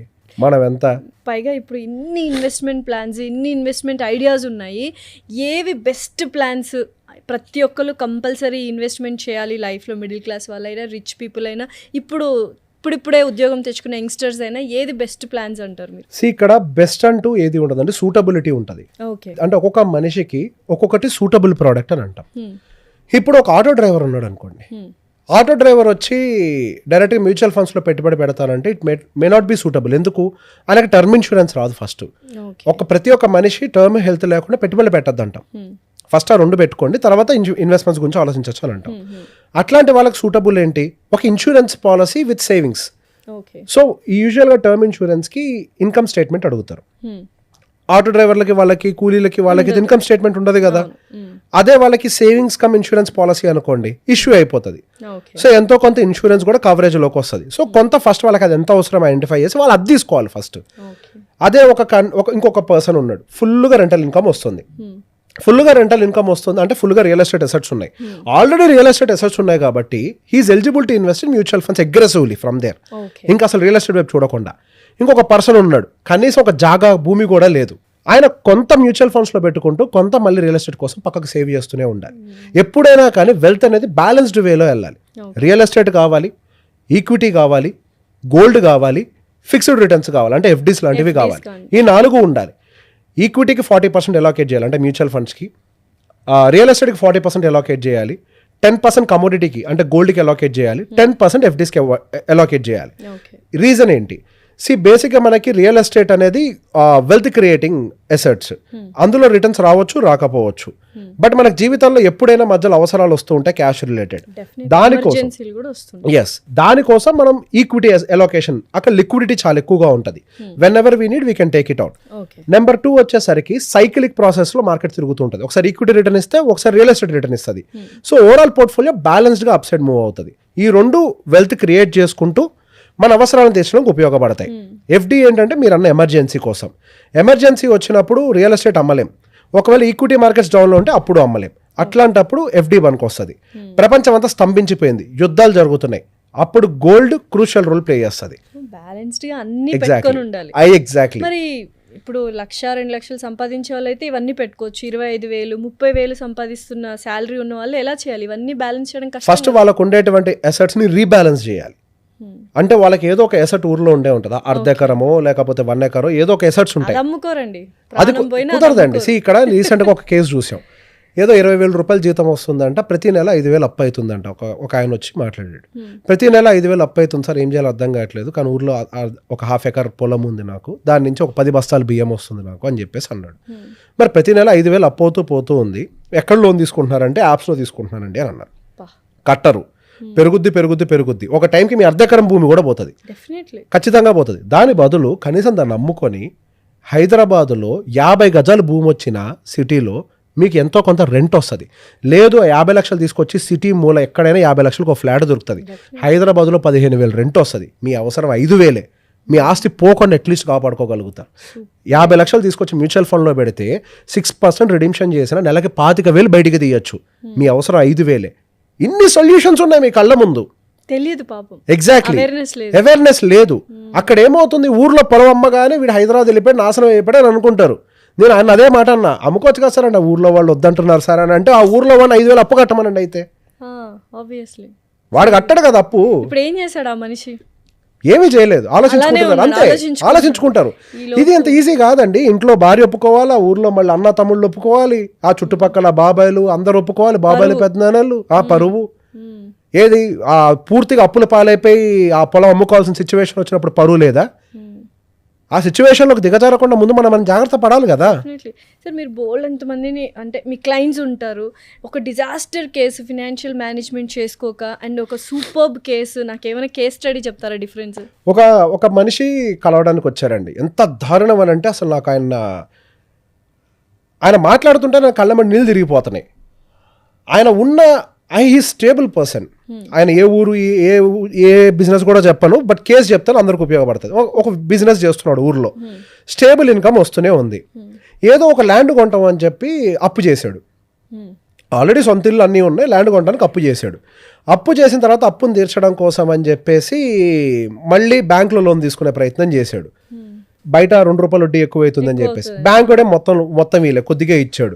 ఇంకొక వైపు బ్యాంక్ ఈఎంఐ కట్టాల్సి వస్తుంది, ఇంకొక వైపు ఇక్కడ వడ్డీ కట్టడానికి కూడా డబ్బులు సరిపోవట్లేదు. అదే టైంలో అక్కడ ఇన్కమ్ ఏమో అంత రావట్లేదు. దాంతో ఏమైంది, నేను డెవలప్మెంట్ చేసి ఒక ల్యాండ్ తీసుకొని డెవలప్మెంట్ చేసి మొత్తం కట్టేసి అమ్మేస్తే నాకు లార్జ్ సమ్ ఆఫ్ డబ్బులు వస్తాయి కదా, మొత్తం అప్పు క్లియర్ చేయొచ్చు కదా అని స్టార్ట్ చేశారు పాపం ఆయన. బ్యాడ్ సినారియో ఏంటి అని అంటే ఆ ల్యాండ్ డిస్ప్యూట్లోకి వెళ్ళింది. హారబుల్. ఇంకేం చేసి నన్ను బయటపడ్డు. ఐపీ పెట్టుకోవడం తప్పించి ఇంకో దారే లేదు. ఇన్సాల్వెన్సీ ప్రకటించడమే, ఇంకొక దారి లేదు. ఎవరికి విషయాలు తెలియవు, భార్యకు కూడా విషయం తెలియదు. చెప్పండి సార్, ఎప్పటికైనా తెలియాల్సిన విషయం అంటే తట్టుకోలేదు సార్ అని భయపడుతున్నాడు ఆయన. ప్రాపర్ ప్లానింగ్ లేక మరి అంతే కదా. స్టేబుల్ ఇన్కమ్ వచ్చే ఆయన ఏదో కొనాలని చెప్పి ఏదో ప్రయత్నం రాంగ్ మెథడ్స్, ఫార్ములా కరెక్ట్ గా లేదు, ఎగ్జిక్యూషన్ సరిగ్గా లేదు. మనం ప్రతి ఒక్క దాన్ని ప్రాపర్ గా క్యాలిక్యులేట్ చేసుకుంటేనే కొన్నిసార్లు మనం అనుకున్న దానికి వ్యతిరేకంగా జరుగుతాయి. ఏ క్యాలిక్యులేషన్ లేకుండా ఇలా దిగిపోతాయి. ఇప్పుడు మీకు వచ్చే దాంతో రూపాయి దాచిపెట్టుకొని కొనుక్కునేదాన్ని ఇన్వెస్ట్మెంట్ అని అంటారు, అప్పు చేసుకునేదాన్ని ఇన్వెస్ట్మెంట్ అంటారని ఎవరు చెప్పారు? ఇప్పుడు మరి అన్ని రియల్ ఎస్టేట్ లో కూడా ప్లాట్స్ కి వాటికి కూడా బ్యాంక్ లోన్స్ ఇస్తాం, 80 to 90% అవైలబుల్ గా ఉంది అంటున్నారు కదా. అది వాళ్ళ వ్యాపారం అండి, అది బ్యాంకుడికి వ్యాపారం అంతే. అది ఒక అసెట్ కొనేస్తున్నాం. ఇప్పుడు ఒక రియల్ ఎస్టేట్ అసెట్ వేస్తే బాగుపడేది ఇద్దరండి. ఒకటే రియల్ ఎస్టేట్ వెంచర్ వేసిన వాళ్ళు, 2 బ్యాంకు నుంచి లోన్ ఇచ్చేవాళ్ళు ఆ బ్యాంకరు. ఎప్పుడైనా ఒక లాజిక్ ఆలోచించండి, ఒక రియల్ ఎస్టేట్ వెంచర్ వేసినప్పుడు బిల్డర్ బాగుపడతాడా, కొన్నడు బాగుపడతాడా? అంతే కదా, బేసిక్ అదే కదా. వ్యాపారస్తుడు ముందు బాగుపడతాడు, మీరు బాగుండాలని వాళ్ళు ఎందుకు కోరుకుంటారు? మార్కెట్ లో భాగం కింద ఒక టైంకి అది పెరిగితే మీరు బాగుపడతారు అంతే. మీ బాగు కోసం ఆలోచించా వాడు వ్యాపారం చేసేది, ఆయన బిజినెస్, అది ఆయన తప్పేం లేదు. హీఈస్ డూయింగ్ హిస్ బిజినెస్, అది ఆయన వ్యాపార ధర్మం అలా చేయడం. డబ్బుండి మీరు అది కొంటే మీకు అది ప్లస్ అవుతుంది. మీరు కరెక్ట్ గా అనలైజ్ చేయాలి, అసలు కొనే టైమింగ్ కరెక్టా కాదా అని. కోకాపేటలో పెరుగుతుంది అనగానే పనోమనే కోకాపేటలో కొన్నారు, ₹1,00,000 పెట్టి ల్యాండ్ కొన్నాడికి ఇప్పుడు 80 లక్షలు అడుగుతున్నారంట. మళ్ళీ అమ్ముదాం, నాకు డబ్బులు అవసరం అమ్ముదామని ఎవరో ట్రై చేస్తుంటే 80 lakhs ఇస్తామంటున్నారంట.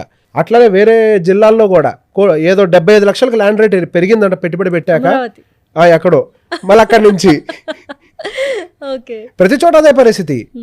మనం కూడా రీసెర్చ్ చేసుకోవాలి కదా. వెంచర్ వేసేవాళ్ళు వాళ్ళ బిజినెస్ వాళ్ళు చేస్తున్నారు కరెక్టే, మరి మన రీసెర్చ్ ఏమైంది? హైదరాబాద్ అని అంటే ఒక కోకాపేట ఉందా? లేదంటే ఫ్రెండ్ కొంటున్నాడని కొనేస్తాము, కానీ వాడి ఫినాన్షియల్ సిచ్యువేషన్ వేరు, మన ఫినాన్షియల్ సిచ్యువేషన్ ఎగ్జాక్ట్లీ అండి. తనకి బ్యాకప్ ఉండొచ్చు, వెల్త్ జనరేషన్ అంటే జనరేషనల్ వెల్త్ ఉండొచ్చు. సో ఇది మర్చిపోతున్నారు. ఏ ఇద్దరి బాడీ ఒకటి కాదండి. ఫీవర్ వస్తే మీరు ఒకలాగా రియాక్ట్ అవుతారు, నేను ఒకలాగా రియాక్ట్ అవుతా. పారాసిటమాల్ మీకు ఒకలాగా పనిచేస్తుంది, నాకు ఒకలాగా పనిచేస్తుంది. ఏ ఇద్దరి ఫైనాన్షియల్స్ కూడా ఒకటి కాదు. మీకు సిబ్లింగ్స్ ఉన్నారా? మీ ఇద్దరు సేమా? లైఫ్ స్టైల్ ఎక్స్పెండిచర్ కాదు కదా, ఏది సిమిలర్ కాదు కదా. ఒకళ్ళ కడుపులోనే పుట్టారు కదా. మీ నాన్నగారికి సిబ్లింగ్స్ ఉన్నారా? సేమా ఇద్దరు కాదు కదా. మరి మీరు మీ ఫ్రెండ్ ఒకటి ఎట్లా అవుతారండి? ఎవరి సిచ్యువేషన్స్ వాళ్ళకు ఉంటాయండి. కరెక్ట్. కూడా ఈ సాఫ్ట్వేర్ వాళ్ళే బాగా ఎక్కువ కంపారిజన్స్ అయిపోయి ఒక్కరు ఫ్లాట్ కొంటూనే అందరు పలోమని ఫ్లాట్లు కొనేస్తున్నారు.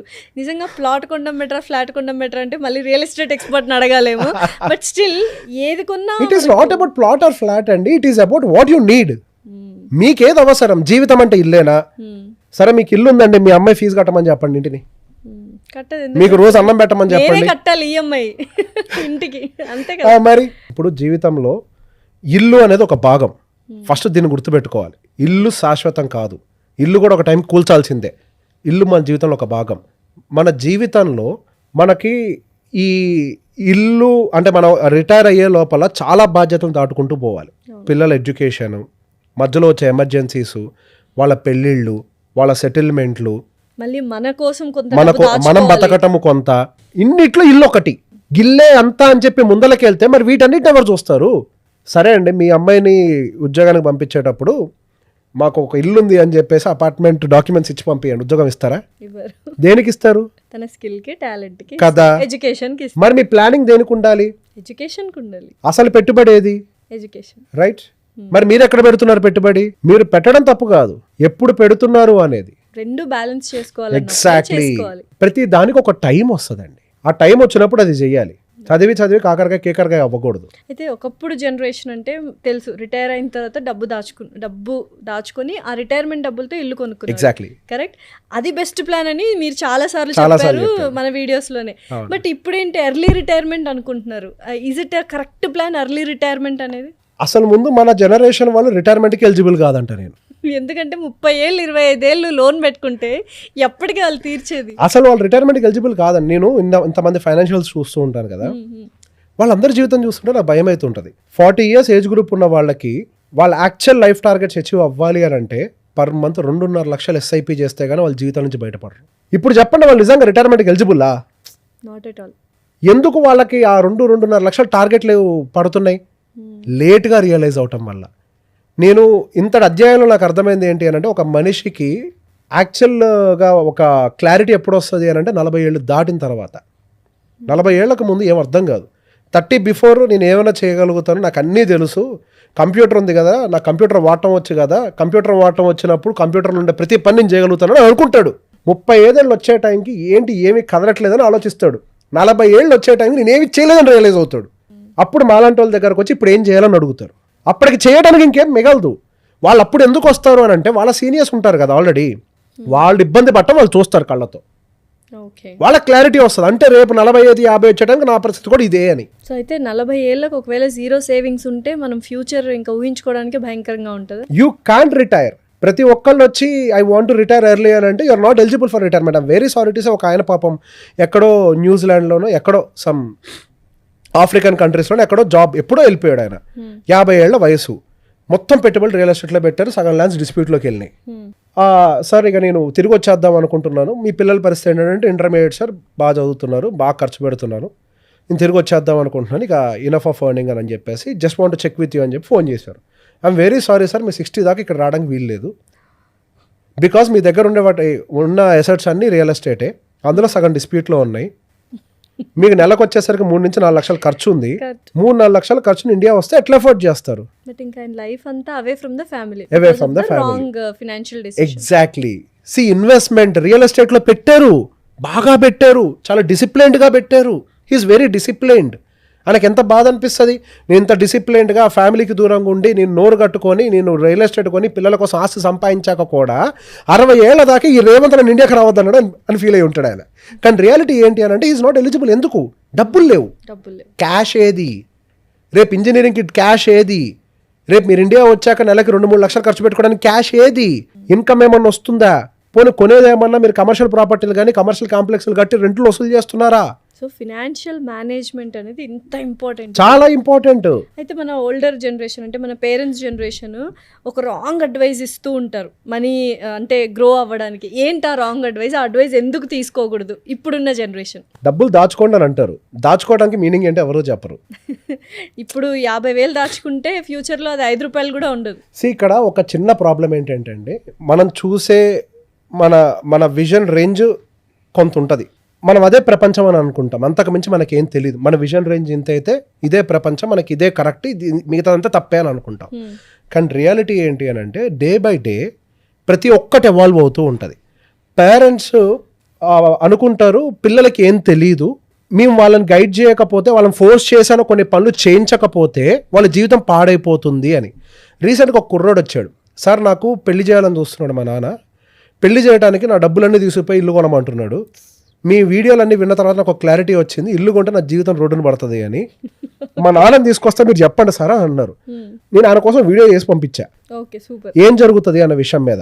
సార్ మీరు ఇల్లు కొనమంటున్నారు, 100% నిజం సార్, ఇల్లు అనేది ప్రతి మనిషికి కావాలి, కానీ మీ అబ్బాయి ఒక IT ఎంప్లాయ్, మీకు ఇప్పుడు జీతం వస్తుంది కాబట్టి, మీరు ఒక గవర్నమెంట్ ఎంప్లాయ్ కాబట్టి మీలాగా 60 ఏళ్ళు వస్తుందని అనుకుంటున్నారు, మీ అబ్బాయికి 60 ఏళ్ళు జీతం రాదు, మీ ఖర్చు 50,000 కాబట్టి మీ అబ్బాయి ఖర్చు కూడా 50,000 ఉంటుంది అనుకుంటున్నారు. కాదు, ఈ అబ్బాయి ఖర్చు 1,00,000 నుంచి 1,50,000 ఉంటుంది.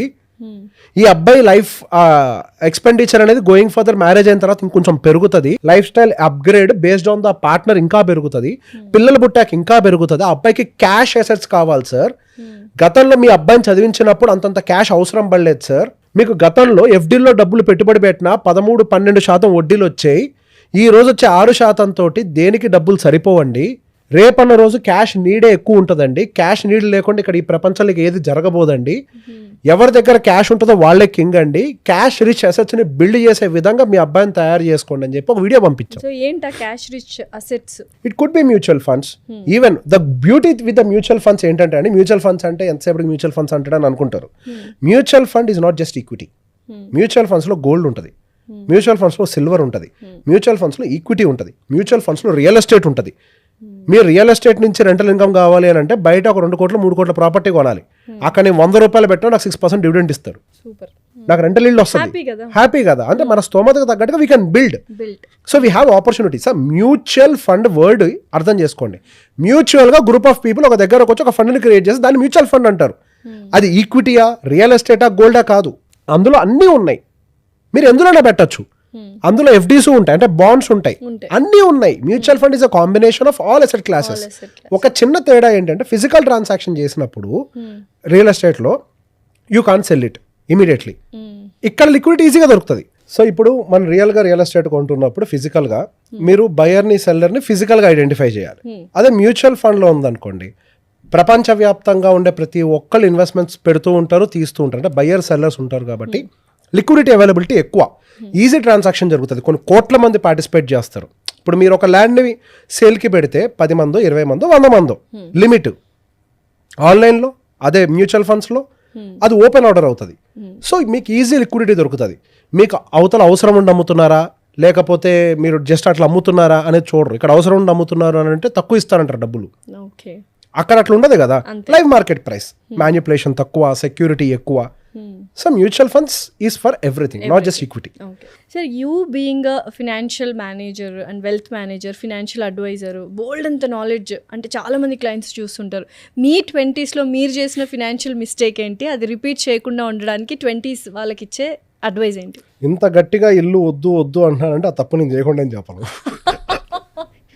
సో మీరు ఇల్లు కొన్నారు 20s లో, అది biggest mistake. Independent house Katta at the age of 28. But అది కూడా లోన్ లేకుండా మొత్తం డబ్బులు డిప్లాయ్ చేసి మరీ కట్టా. సో క్యాష్ అంతా బ్లాక్ అయిపోయింది. సరే ఇప్పుడు కరెక్ట్ అనిపిస్తుంది, ఎందుకంటే ఇప్పుడు స్టేబుల్ గా ఉన్నాం కాబట్టి నొప్పి అనిపించదు. కానీ అసలు మీరు ఇండిపెండెంట్ హౌస్ కే అలా అంటున్నారు, వితౌట్ ఎనీ ఈఎంఐస్, అదే మిస్టేక్ అంటున్నారు. మేము ఫ్లాట్లు కొనేస్తున్నాము, గేటెడ్ కమ్యూనిటీలో కొనేస్తున్నాము, ఇంత ఈఎంఐలు పెట్టుకుంటున్నాము. అంటే డిఫరెన్స్ ఏంటి అని అంటే క్యాష్ అసెట్స్ ఉంటే అది మన ఎదుగుదలకి చాలా ప్రోత్సాహాన్ని ఇస్తుంది. నేను ఆ టైంలో ఒక 80 లక్షలు 70 లక్షలు అనుకోండి, ఆ డబ్బులు తీసుకొని వెళ్ళి నేను 2019 ఆ టైంలో పెట్టాను. నేను మ్యూచువల్ ఫండ్స్లో పెట్టుంటుంటే ఆ బేస్ కేస్ సినారియోలో 180 అప్రాక్సిమేట్గా 3.5 crores అయి ఉండేది. కానీ నా ఇంటి విలువ డిప్రిషియేట్ అయ్యగా. అంతే, ఇండిపెండెంట్ హౌస్ కూడా భూమి పెరుగుద్దేమో కానీ కన్స్ట్రక్షన్ అయితే తగ్గుతుంది కదా. నాకు అక్కడ 3.5 కోట్లు అయి ఉండేది. ఎంత ఎంగేజ్ లో ఎంత లూజ్ అయిపోయాను. Correct, that was the point. See అక్కడ ఇంకేమవుతుంది, మనకి అంతంత డబ్బుని పంప్ చేసేటప్పుడు క్యాష్ క్రంచ్ కూడా క్రియేట్ అవుతుంది. మెంటల్గా స్ట్రెస్లోకి వెళ్తాం, will go through lot many things. So ఇవన్నీ అవాయిడ్ చేసుకొని లైఫ్ సాఫీగా వెళ్ళాలి అని అంటే ఫస్ట్ క్యాష్ రిచ్ అసెట్స్ మన దగ్గర ఉండాలి. ఇప్పుడు ఒక 5 కోట్లు నాకు మ్యూచువల్ ఫండ్స్లో ఉన్నాయి అనుకోండి, అసలు దేనికి భయపడాలి? నేను ఏం చేయకుండా ఇంట్లో ఖాళీకి కూర్చున్నా నెలకు 2.5 లక్షలు రిడీమ్షన్ చేసుకోగలుగుతా. జీవితంలో నా డబ్బులు అయిపోవు, జీవితంలో ఇంకా పెరుగుతాయి అవి. 2.5 లక్షలు నేను ఇంట్లో కూర్చుంటే నాకు సరిపోవా? ఇంట్లో కూర్చుంటే ఎక్కడికి పోకుండా. ఇప్పుడు నేను బయటకు వస్తున్నా కాబట్టి నాకు ఖర్చులు, ఇంట్లో ఉంటే సో నేను ఎంత మిస్ అయ్యాను ఫైనాన్షియల్కి పాటికి ఫ్రీ కంప్లీట్గా అయిపోయి ఉండేవాడిని. సార్, నిజంగానే ఒక మనిషి ఫినాన్షియల్గా ఫ్రీ అయిపోతాడా మనం చాలా మంచిగా ప్లాన్ చేసుకుంటే ఫ్రమ్ 20s? అంటే మీలాగా ఫినాన్షియల్ అడ్వైజర్ని పెట్టుకొని ఇలా చేసుకుంటే. See it is all again వాళ్ళు ఎంత డిసిప్లిన్డ్గా ఉంటున్నారు అనేది. సి ఇప్పుడు నేను ఒక ఫైనాన్షియల్ ఎంత కావాలి అనేది కూడా వెరీ ఇంపార్టెంట్. గ్రీడ్ అవసరమే, అతి చేయొద్దు. మనిషి అన్న వాడికి ఆశ ఉండాలండి. ఆశే ఒక మెట్టు ఎక్కడానికి దారి చూపిస్తుంది, హోప్ ఉండాలి. యా, అదే దారి చూపిస్తుంది. అత్యాశకి పోయి తప్పులు చేస్తే డబ్బులు అన్నీ పోతాయి. రీసెంట్గా విజయవాడలో ఒక స్కామ్ జరిగింది. ట్రేడింగ్ లో డబ్బులు ఏదో పెడతాయంట, నెలకు 10 రూపాయలు వడ్డీలు ఇస్తారంట. వాళ్ళ ఏజెన్సీని కూడా రిక్రూట్ చేసుకున్నారు. మీరు ఇన్వెస్ట్మెంట్స్ తీసుకురండి, మీరు 4% ఉంచుకొని క్లయింట్స్కి 6% ఇవ్వండి అని. ఒక టైంకి పేమెంట్స్ ఆగిపోయినాయి. ఓవరాల్గా రియలైజ్ ఏంటంటే 600 crore స్కామ్ ఇన్ విజయవాడ. 600 కోట్ల స్కామ్ అది. పెట్టుబడిదారులందరూ నష్టపోయారుగా. మహానగరం కూడా కాదు, కాదు, చిన్న ఊర్లో జరిగింది అది. చిన్న ఊర్లో 600 కోట్ల స్కామ్. హైదరాబాద్లో 2000 కోట్ల 5000 కోట్ల స్కాములు జరిగాయి ఇట్లాంటి. 600 crores ఓన్లీ విజయవాడలో ఉందంటే ఎంత రిచ్ అసలు. So the point here is, ఆ స్కామ్ చేసినోడిది కాదు, నీ అత్యాస. అంతే. అరే ఈ భూమి మీద ఎవడైనా 10 రూపాయలు వడ్డీ నిజంగా జనరేట్ చేయగలుగుతాడంటే అంబానీ ఎందుకు రిఫైనరీ రన్ చేస్తాడు? అదే పని చేస్తాడు కదా. అది నిజంగా సాధ్యం. డబ్బులా ఆయన అడగని మనుషుల అప్పులు. రిలయన్స్ ఎంతతో పెరుగుద్ది తెలుసా అండి? ఇయర్ ఆన్ ఇయర్ 12% to 15% వాళ్ళ ఇన్కమ్. మనకేమో నెలకు 10 రూపాయల, సంవత్సరానికి 120% కావాలా? అది ఎట్లా సాధ్యం అండి? ఇక్కడ మీరే రియాలిటీ నుంచి దూరం జరిగి మీకంతటా మీరే స్కామ్లోకి ఎంటర్ అవడానికి దారి క్రియేట్ చేసుకున్నారు. ఎవరైతే అత్యాస పరులు ఉంటారో వాళ్ళే వీళ్ళ టార్గెట్. రియలిస్టిక్ టార్గెట్స్ తోటి డిసిప్లైన్డ్గా మధ్యలో ఎటువంటి డీవియేషన్స్ వచ్చినా నేను దానికి డీవియేట్ కాను, మధ్యలో ఏమైనా నేను ఒక క్లియర్ ప్లాన్ ప్రిపేర్ చేసుకున్నాను, నేను ఆ ప్లాన్కి స్టిక్ ఆన్ అయి ఉంటానంటే అడ్వైజర్ లేకపోయినా మీరు ఖచ్చితంగా ఫైనాన్షియల్ ఫ్రీ అవుతారు. దానికల్లా కావాల్సింది డిసిప్లిన్. అడ్వైజర్ యొక్క పాత్ర ఏంటి అని అంటే, మీరు ఒక శ్మశానం దాటాలంటే ఒంటరిగా దాటలేకపోవచ్చు, ఇంకొక స్నేహితుడు తోడుంటే ఈజీగా దాటగలుగుతారు. ఆ స్నేహితుడు ధైర్యవంతుడై ఉంటే చాలు. అంతే. అంటే ఆ డొమైన్లో ఎక్స్పర్ట్ అయి ఉంటే చాలు. సింపుల్. ఆ డొమైన్ ఎక్స్పర్ట్ మీకు తోడుగా ఉంటే యూ విల్ ట్రావెల్. సో అయితే ఇప్పుడు ఒక మేజర్ అంటే ఒక మిత్ అనుకోవచ్చు, ఒక ఫినాన్షియల్ డిసిప్లిన్ అనేది అన్లర్న్ ఇప్పటికిప్పుడు చెయ్యాలి, అది అసలు ఎటు పనికిరాదు, బట్ అది చాలా పవర్ఫుల్ అని అందరు నమ్ముతారు. What is it? ఇల్లు కొంటాం. అన్నిటికీ ఇల్లు కొండమే. మరి అదే కదండి అంత వెల్త్ డిస్ట్రాయ్ చేసేది. అమ్మో ఇల్లు చిన్న విషయం బాబో, ఇల్లు కొనకండి. ఇల్లు ప్రతి ఒక్కరు కొనాలి. ఎప్పుడు కొనాలి అని తెలుసుకోవటం. ఎప్పుడు కొనాలి? లైక్ ఏ సెటిల్మెంట్ అంటే ఏంటి చెప్పండి? సెటిల్మెంట్ అంటే ఏంటి? EMI free. నాకైతే సెటిల్మెంట్ అని అంటే మన జీవితంలో ఉండే ప్రతి ఒక్క బాధ్యత తీర్చేసుకున్న తర్వాత మనం ప్రకటించేది సెటిల్మెంట్. అప్పుడు వాళ్ళు చేసిందే కరెక్ట్. మరి అంతే కదా అప్పట్లో. ఎగ్జాక్ట్లీ. ఇప్పుడు పిల్లల బాధ్యతలు, పిల్లల చదువులు, పిల్లల పెళ్లిళ్ళు అన్ని అయిపోయిన తర్వాత ఒకటి కట్టుకునేది ఇల్లు. ప్రశాంతంగా ఉంటుంది. అంతే. అదే టైమింగ్. రాంగ్ టైమింగ్ లో చేయడం వల్ల సఫర్ అవుతాము. అంటే మనం ఈ మధ్యలో కట్టుకొని బ్యాలెన్స్ చేయలేమా? అంటే ఇది చాలా వినడానికి చాలా విచిత్రంగా ఉంటుంది కదా. ఇప్పుడు మనం వెళ్ళి నువ్వు రిటైర్ అయ్యాకే కట్టుకో అంటే ఎవరు వింటారు? నేను వినను, మీరు వినను. నేను చెప్పా కదా. సరే, ఒక్కొక్క పిల్లవాడికి నెలకి ఒక 30,000 రూపీస్ ఎస్ఐపి. మీ రిటైర్మెంట్ కోసం అప్రాక్సిమేట్గా 15 years రిటైర్ అవుతున్నారు అని అంటే నెలకు ఒక 50,000 రూపీస్ ఎస్ఐపి. 1,00,000 రూపాయలు ఎస్ఐపి చేయంగా కూడా ఈఎంఐ కట్టగలుగుతున్నారంటే చేయండి. బేసిక్గా మన బాధ్యతలకి సరిపడా డబ్బుల్ని పక్కన పెట్టుకుంటూ కూడా మిగులుతున్నాయి. ఇంకా డబ్బులు పనేంటి? అనుభవించడమే. బాధ్యతలన్నిటికీ డబ్బులు పక్కన పెట్టుకొని వచ్చిన ప్రతి రూపాయిని ఇంటికి పెట్టుకోండి. ఏ తప్పు లేదు. సూటబిలిటీ ఫస్ట్ ఇవి, తర్వాత అది. దీన్ని can be post phone, cannot be post phone అనే విధంగా మనం సెగ్రిగేట్ చేయాలి. Can be post phone and cannot be compromised also first list లో ఉండాలి. ఏంటి? పిల్లల ఎడ్యుకేషన్, వాళ్ళ పెళ్లిళ్ళు. సరే, పెళ్లి విషయంలో పోస్ట్ పోన్ చేయలేము కానీ కాంప్రమైజ్ చేయొచ్చు. అదే మీ రిటైర్మెంట్ ఉంది, పోస్ట్ పోన్ చేయలేము, కాంప్రమైజ్ కాలేము. ఇల్లు విషయం ఉంది, పోస్ట్ పోన్ చేయొచ్చు, కొద్దిగా కాంప్రమైజ్ అవ్వచ్చు. సో ఒక లిస్ట్ రాసుకోవాలి మనమే ఆర్డర్లో, ఏమేమి పోస్ట్ పోన్ చేయలేము, ఏమేమి కాంప్రమైజ్ కాలేము. ఫస్ట్ వాటికి డబ్బులు సేవ్ చేసుకున్నాక నెక్స్ట్ ఇంటి కోసం పెట్టుకోండి. అదేంటి ఇల్లు ఖర్చులు పెరిగిపోతాయి కదా, నేను కొనే టైంకి ఇంటి రేట్లు ఆకాశాన్ని అడుగుతాయనంటే ఒక ఇటుక పెట్టని తీసుకొని వెళ్ళి మీరు బీరువాలో పెట్టుకొని 20 ఏళ్ల తర్వాత అమ్మినా కానీ ఇంటూ 4x రేట్ ఇస్తాడు దానికి. నా చిన్నప్పుడు ఇటుక రేటు 2 రూపాయలు, ఇప్పుడు 20 రూపాయలు. ఇటుక కూడా పెరిగింది రేటు. అది రేటు పెరగటం కాదు, ఇన్ఫ్లేషన్. మీరు ఆ మందని డబ్బుల్ని ఎక్కడో చోట పెట్టుబడి పెట్టుకోండి. అది మల్టిప్లై అవ్వాలి. అప్పుడే అప్పుడు మీకు అప్పుడు రిస్క్ ఉండదు. ఇంటి రేట్లు పెరిగినా ఇక్కడ పెరుగుతూ ఉంటుంది కాబట్టి మీరు ఆ రిస్క్ని అడ్జస్ట్ చేసేసుకుంటారు. ఇన్వెస్ట్మెంట్ పెట్టుకుంటే చాలు ఎక్కడో చోట. సో ఇప్పుడు ఎక్స్క్లూజివ్గా విమెన్ గురించి మాట్లాడుకుందాం. విమెన్ అంటే మాకు గ్రీడ్ ఎక్కువ, మేము షాపింగ్లు ఎక్కువ చేసేస్తుంటాం, మేము ఖర్చు పెట్టేస్తుంటాం అని ఒక పక్క వాదిస్తుంటాం. అట్ ద సేమ్ టైం మేము కూడా జాబ్స్ చేస్తున్నాం, మేము కూడా ఎర్నింగ్ చేస్తున్నాం. బట్ ఎక్కడో అబ్బాయిలకు ఉండాల్సిన ఫినాన్షియల్ మేనేజ్మెంట్ మాకు ఉండదు అని చాలామంది మిస్అండర్స్టాండ్ చేసుకుంటుంటారు. నిజంగానే ఉంటుందా? ఫినాన్షియల్ మేనేజ్మెంట్ చేసే మైండ్ సెట్ అమ్మాయిలకు ఉంటుందా? చేస్తున్నారా? రీసెంట్గా ఒక ఎక్స్పెరిమెంట్ చేశారండి, సోషల్ ఎక్స్పెరిమెంట్. అబ్బాయిలు అమ్మాయిలు పక్క పక్కన ఉంచు, one step ahead one step. చూసారు కదా? డెఫినెట్లీ. నాకు అది చూసినప్పుడు వాళ్ళు క్లియర్గా చెప్పారు, ఉమెన్ ఈ ఫైనాన్షియల్ ఎడ్యుకేషన్ విషయంలో చాలా లాగ్ అయిపోయారు అని చెప్పేసి మెన్కి అర్థమయ్యే విధంగా ఎక్స్పెరిమెంట్ చేశారు. అది చూసినప్పుడు నాకు ఒక డౌట్ వచ్చింది. సరే, ఒకప్పుడు అని అంటే నిజంగానే సొసైటీ ఆపర్చునిటీని ప్రొవైడ్ చేయలేదు. ఇప్పుడు ఆ పరిస్థితులు అయితే ప్రాక్టికల్ లేవు. ఇక్కడ ఫైనాన్షియల్ ఎడ్యుకేషన్ అనేది మెన్ పర్మిషన్ తీసుకోనో లేకపోతే ఎవరో పర్మిట్ చేస్తూనో వెళ్ళి నేర్చుకునేది ఏం కాదు. Not at all. ఒక మెన్కి ఎట్లా యూట్యూబ్లో అవైలబుల్ ఉందో ఉమెన్కి కూడా అంతే యూట్యూబ్లో అవైలబుల్ ఉంది. అది ఇండివిజువల్ ఇంటెలెక్చువల్ని బిల్డ్ చేసుకోవడం ద్వారా వచ్చేది. కానీ సెల్ఫ్ డెవలప్మెంట్ అంతే కదా, సెల్ఫ్ డెవలప్మెంట్. ఫైనాన్షియల్గా వచ్చే లిటరసీ ఏదైనా కానీ సెల్ఫ్ డెవలప్మెంటే. ఇక్కడ ఎవరైనా ఆపారా? అది మీ ఇంట్రెస్ట్ మీద కదా డిపెండ్ అయ్యి ఉండేది. సో ఇక్కడ నేను అర్థం చేసుకుంది ఏంటి అని అంటే, నేను నా దగ్గరకు వచ్చిన క్లయింట్స్, నాకు ఉమెన్ ఫాలోయింగ్ ఎక్కువ. నా దగ్గరకు వచ్చే ప్రతి క్లయింట్ని వాళ్ళ వైఫ్స్ నా దగ్గర పంపిస్తారు, హస్బెండ్స్ని. యా, సో అట్లా అవేర్నెస్ ఉన్న వాళ్ళు కూడా ఉన్నారు, నేను లేరు అని అనట్లేదు. But majority of the portion awareness లేకుండా ఉన్నారు. There are portion with awareness but very small. Going for అది పెరగాలి. దానికి ఒకే ఒక లాగేం జరుగుతుంది అంటే సెల్ఫ్ ఇంట్రెస్ట్ లేకపోవటం. ఎమోషనల్గా డిపెండెంట్గా ఉంటున్నారు.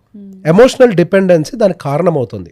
నేను ఎందుకు చూసుకోవాలని చూసుకుంటారులే అని. బట్ ఇంటి ఖర్చులన్నీ ముందు నుంచి చదువుకున్నా చదువుకోకపోయినా, జాబ్ చేసినా చేయకపోయినా ఇంటి ఖర్చులన్నీ మేనేజ్ చేసేది ఆడవాళ్ళమే. బట్ ఇప్పుడు ఉద్యోగం చేస్తున్నా ఎందుకు మేనేజ్ చేయలేకపోతున్నాం? బడ్జెట్ మైండ్ సెట్ వేరు, ఇన్వెస్ట్మెంట్ గ్రోత్ మైండ్ సెట్ వేరు. ఓకే, బడ్జెట్ మైండ్ సెట్ అంటే ఏంటి? వచ్చిన డబ్బుని ఎలా మేనేజ్ చేసుకుంటూ బడ్జెట్ పెరగకుండా అందులోంచి ₹1 మిగల్చాలి అనేది budget mind set. Usually conservative. Investment and growth mind set, దాంట్లో కొద్దిగా అగ్రెసివ్గా ఉండాలి, లివరేజ్ తీసుకోవాలి, అంటే కొంచెం ధైర్యంగా ఒక స్టెప్ ముందరికి వెయ్యాలి. ఒక డెసిషన్ మేకింగ్ లో డెసిషన్ మేకింగ్ ఉండాలి, దాంట్లో కొంత ధైర్యం కూడా తీసుకోవాలి. అంటే ఒక తప్పు జరగచ్చు ఆ స్టెప్ లో, ఇవన్నీ కూడా ఉంటాయి. సో బేసిక్ ఇవి 2 different mind sets. It is not about women or it is not about men. Women లో కూడా ఈ మైండ్ సెట్ ఉంది, కాకపోతే ఆ యాంగిల్లో ఆలోచించట్లేదు అంతే. ఎంతసేపటికి నేను ఎందుకు రిస్క్ తీసుకోవాలి, అమ్మో నా పిల్లలకు డబ్బులు ఉండవు, అమ్మో ఈ డబ్బులు పోతే నా పరిస్థితి ఏంటి, ఈ మైండ్ సెట్లో ఉన్న వాళ్ళు ఎక్కువగా ఉన్నారు. ఈ మైండ్ సెట్లో ఉండటం వల్ల వాళ్ళ ఫ్యామిలీ గ్రోత్ ఆగిపోయిన సందర్భాలు కూడా ఉన్నాయి. ఇంతకు ముందు ఫైనాన్షియల్ డెసిషన్స్ ఉమెన్ ఇన్వాల్వ్ అయ్యేవాళ్ళు కాదు. ఇన్ఫాక్ట్ ఇప్పుడు ఇన్వాల్వ్ అవుతున్నారు. ఇప్పుడు కూర్చొని డిస్కస్ చేసుకోవాలి కదా, wife and husband financial situations గురించి, డెసిషన్స్ గురించి, ఇన్వెస్ట్మెంట్స్ గురించి, సేవింగ్స్ గురించి, ఖర్చుల గురించి ఇద్దరు కూర్చుంటేనే వర్కౌట్ అవుతుందా లేదా? 100% కూర్చొని డిస్కస్ చేస్తేనే వర్కౌట్ అవుతుంది. సో ఇక్కడ నేను అదే చెప్పేది, మెజారిటీ ఆఫ్ ద కేసెస్లో ఇన్వాల్వ్మెంట్ అనేది ఉమెన్ జరుగుతుంది. ఇంతకు ముందు ఎట్లుండేనంటే, ప్రాక్టికల్గా మాట్లాడుకుందాం, ఇంట్లో అమ్మమ్మలు తాతయ్య చెవులో గొనిగి గొనిగి గొనిగి గొనిగి గొనిగి గొనిగి ఫైనాన్షియల్గా పని చేపించేవాళ్ళు. అంతే. ఫైనల్లీ వాళ్ళైతే ఇన్వాల్వ్ అయ్యేవాళ్ళు, ఓపెన్ డిస్కషన్లో కంటికి కనిపించేవాళ్ళు కాదు. అంతే, వాళ్ళు బ్యాక్గ్రౌండ్లో తాతయ్య చెవులో గొనిగి గొనిగి. Few grandfathers for very strict women involve కానికుండా, బట్ కొద్దిగా ఆ స్పేస్ ఉండేది. నెక్స్ట్ మన పేరెంట్స్ దగ్గర చెవులో చెప్పని చేపించేవాళ్ళు. ఇప్పుడు ఓపెన్ డిస్కషన్ జరుగుతోంది, జరుగుతోంది, కానీ అట్లా జరగటం వల్ల కూడా నష్టం జరుగుతోంది. ఎందుకంటే ఉమెన్ కన్జర్వేటివ్ మైండ్ సెట్ నుంచి బయటికి రాలేదు అందరూ. ఆ కన్జర్వేటివ్ మైండ్ సెట్ నుంచి రాకపోవటం వల్ల మెన్ బై ఫోర్స్డ్. ఇన్ఫాక్ట్ ఇల్లు కొనడానికి గల కారణం మెన్ మైండ్ సెట్ కాదు, అది ఉమెన్ మైండ్ సెట్. నేను మైండ్ సెట్ ని తప్పు పట్టట్లేదు. Growth mind set, budget mind set, నేను దీని గురించి మాట్లాడుతున్నాను, ఉమెన్ ఆర్ మెన్ కాదు. ఈవెన్ మెన్లో కూడా నాకు మ్యూచువల్ ఫండ్స్ వద్దు, ఓన్లీ ఇల్లు కొనుక్కుంటానే వాళ్ళు కూడా ఉన్నారు. అందుకే నేను మైండ్ సెట్ గురించి మాట్లాడుతున్నా. యూజువల్గా బడ్జెట్ మైండ్ సెట్ ఎక్కువ ఉమెన్లో ఉంటుంది. అక్కడ ఉమెన్ ప్రెషర్ వల్ల ఇల్లు కొనే వాళ్ళ సంఖ్య ఎక్కువ. ప్రతి ఉమెన్ గుండె మీద చేసుకుని ఆలోచించుకోమనండి. సో ఇక్కడ మైండ్ సెట్లో ప్రాబ్లం. ఇక్కడ ఎవరికి వాళ్ళే స్వతహాగా ఆ గ్రోత్ అండ్ ఇన్వెస్ట్మెంట్ మైండ్ సెట్స్ని కల్టివేట్ చేసుకోవాలి. There is a research in the stock market. Women యాక్టివ్గా స్టాక్ మార్కెట్ ఇన్వెస్టింగ్ లో పార్టిసిపేట్ చేస్తే మెన్ పనికిరాడు. Yes, you have that emotional balance. Men పనికిరాడు, బట్ ఆ మైండ్ సెట్ ని కల్టివేట్ చేసుకోవడంలో ఫెయిల్ అవుతున్నారు. ఇప్పుడు లోపం సొసైటీలో లేదు, society already gave the opportunity. Exactly, yourself should cultivate that kind of mind set. మీరే ఎక్కువ వీడియోలు వినాలి, తెలుసుకోవాలి. వీడియోలో విన్న ప్రతి ఒక్కటి ఇంప్లిమెంట్ చేయమని నేను చెప్పట్లేదు. ప్రతి వీడియో ఏం చేస్తుంది, డిఫరెంట్ పర్స్పెక్టివ్ని ఓపెన్ చేస్తుంది. ప్రతి పర్స్పెక్టివ్లో రైట్ అయి ఉండొచ్చు, రాంగ్ అయి ఉండొచ్చు, బట్ పర్స్పెక్టివ్ని అయితే ఓపెన్ చేస్తుంది. ఇప్పుడు ఒక కాయిన్ ఉందండి, ఓకే, కాయిన్కి ఎన్ని సైడ్స్ ఉంటాయి? 2 sides కాదు, ఆ కాయిన్ చూసే విధానం బట్టి ఇలా చూస్తే 2 sides, కాయిన్ ఇలా చూస్తే 3 sides, ఎన్నో పర్స్పెక్టివ్స్ ఉంటాయి. Exactly, there is no limit. 360 ఉంటాయి, ఇంకెక్కువ కూడా ఉంటాయి ఇంకా దాన్ని డైసెక్ట్ చేస్తే, రైట్? సో బేసిక్ గా పర్స్పెక్టివ్స్ ఓపెన్ అయ్యాయి అనుకోండి, ఆటోమేటిక్ గా investing in growth mind set అనేది మనం కల్టివేట్ అవుతుంది. It is all about how we're participating in the investment journey. ఇప్పుడు చాలా మంది విషయాల్లో నేను చెప్పాను కదా, ఇన్వెస్ట్మెంట్స్ ఫెయిల్ అవ్వడానికి గల కారణం కూడా ఉమెన్ అవుతున్నారు. సో ఫస్ట్ ఉమెన్ ఇప్పుడు వస్తున్నటువంటి ఇన్వెస్ట్మెంట్ ఆపర్చునిటీస్ ఏంటో అర్థం చేసుకోవాల్సిన అవసరం ఉంది. మీరు దేని గురించి అయితే భయపడుతున్నారో మీ పిల్లల భవిష్యత్తు పాడవుద్ది అని, ఖచ్చితంగా అదే జరుగుద్ది. మీ భయం వల్లే జరుగుద్ది అది. ఎందుకు అనంటే సమాజం మారింది, పెట్టుబడి విధానాలు మారాయి. మనకి రావాల్సిన రిటర్న్స్ పర్సంటేజ్లు కూడా మారకపోతే భవిష్యత్తును మీరు ఎఫర్ట్ చేయలేరు. మీరు అనుకోకండి మీ జీతంతో మీరు సర్వే అవుతారు అని. మీ జీతం దేనికి సరిపోదు. మీరు పెట్టే మీ ఇన్వెస్ట్మెంట్ డిసైడ్ చేస్తుంది మీరు ఎక్కడ ఉండాలి అనేది. మీ ఇన్వెస్ట్మెంట్స్ కరెక్ట్గా లేకపోతే మీ భయం నిజమవుద్ది. So finally what do you want to say to the audience about financial management, financial discipline? ఇది చెయ్యకండ్రా బాబు, ఇల్లు కొనకండి అంటారు. అది కాకుండా ఇల్లు కొనటం, again I'm not against the real estate. I'm a very big fan of real estate. Real ఎస్టేట్ని చాలా ఎక్స్ప్లోర్ చేస్తాను. హాలిడే హోమ్స్ ఏమైనా కొంటే రెంటల్ ఈల్డ్ వస్తుందా, మంచి property appreciations commercial real estate encourage చేస్తున్నారు. ఎస్, బేసిక్గా ఎలా ఇన్వెస్ట్మెంట్స్ పెట్టాలి. ఇల్లు కొనటం అనే పాయింట్లోకి వచ్చినప్పుడు మాత్రం మీరు మీ ఫ్యామిలీకి భవిష్యత్తులో రాబోయే ఎక్స్పెన్సెస్కి కావాల్సిన డబ్బుల్ని పక్కన పెట్టకుండా గనక ఇల్లును కొంటే ఆ ఇల్లే మీకు ఉరితాడుగా మారే అవకాశాలు ఉంటాయి. ఆ ఇల్లే మీ పిల్లల చదువులకు అడ్డుపడే అవకాశాలు ఉంటాయి. సో ఏ ఇన్వెస్ట్మెంట్ అయినా మీరు పెట్టేటప్పుడు ఫస్ట్ గోల్ ఓరియంటెడ్గా ఉండండి. ప్రతి ఒక్క పెట్టుబడి మన జీవితంలో ఒక అవసరానికి ముడిపడి ఉంటుంది. ఆ అవసరం ఏంటో ముందు క్లారిఫై చేసుకోండి. చాలామంది పెట్టుబడులు పెట్టేటప్పుడు వెల్త్ క్రియేషన్ అని ఒక పెద్ద వర్డ్ వాడతారు. ఏమనుకోకండి, ఓపెన్ గా చెప్తా, నీ బొందరా అనిపిస్తుంది ఆ మాట అంటే. ఎక్కడరా వెల్త్ క్రియేషన్ అసలు? అసలు వెల్త్ అనే దాకా మాట్లాడుతున్నావు. ముందు నువ్వు పిల్లల్ని చదివించాలి, నువ్వు ముందు రిటైర్ అవ్వాలి, నీకు జీతం రాకపోయినా నువ్వు బతకాలి, ఈ లోపల నీకు ఆరోగ్య సమస్యలు వస్తూ ఉంటాయి, నువ్వు వాటికి ఖర్చు పెట్టాలి, మీ పేరెంట్స్కి సంబంధించిన సమస్యలు ఉంటాయి, నీ బాధ్యతలు ఉంటాయి, నీ పిల్లలకు పెళ్లి లేక వాళ్ళు పిల్లలు పుడతారు, ఆ బాధ్యతలు ఉంటాయి, ఇవేమీ ఉండవు. మరి ఎగ్జాక్ట్లీ ఈ ప్లానింగ్ లేకుండా వెల్త్ క్రియేషన్ అని ఎక్కడో ఆకాశాన్ని చూసామనుకోండి, ఆకాశానికి నిచ్చెన వెయ్యాలి. మళ్ళీ చెప్తున్నా, నిచ్చెన వెయ్యాలి. ల్యాడర్ కట్టుకుంటూ వెళ్ళాలి. ఏ నిచ్చెన అంటే ఏ ల్యాడర్, ఏ స్టెప్ ఎక్కడెక్కడ కట్టాలో మీకు ఒక ప్లాన్ ఉండాలి. జస్ట్ అట్లా గాల్లో మెడలు కట్టద్దు. నిచ్చెన కరెక్ట్ గా వెయ్యండి, ప్లాన్ కరెక్ట్ గా పెట్టుకోండి, గోల్ ఓరియంటెడ్ గా ఉండండి. Financial freedom is not a bigger one. అందరూ చేయగలుగుతారు, జస్ట్ ఒక ప్లాన్ దూరంలో ఉంది అది.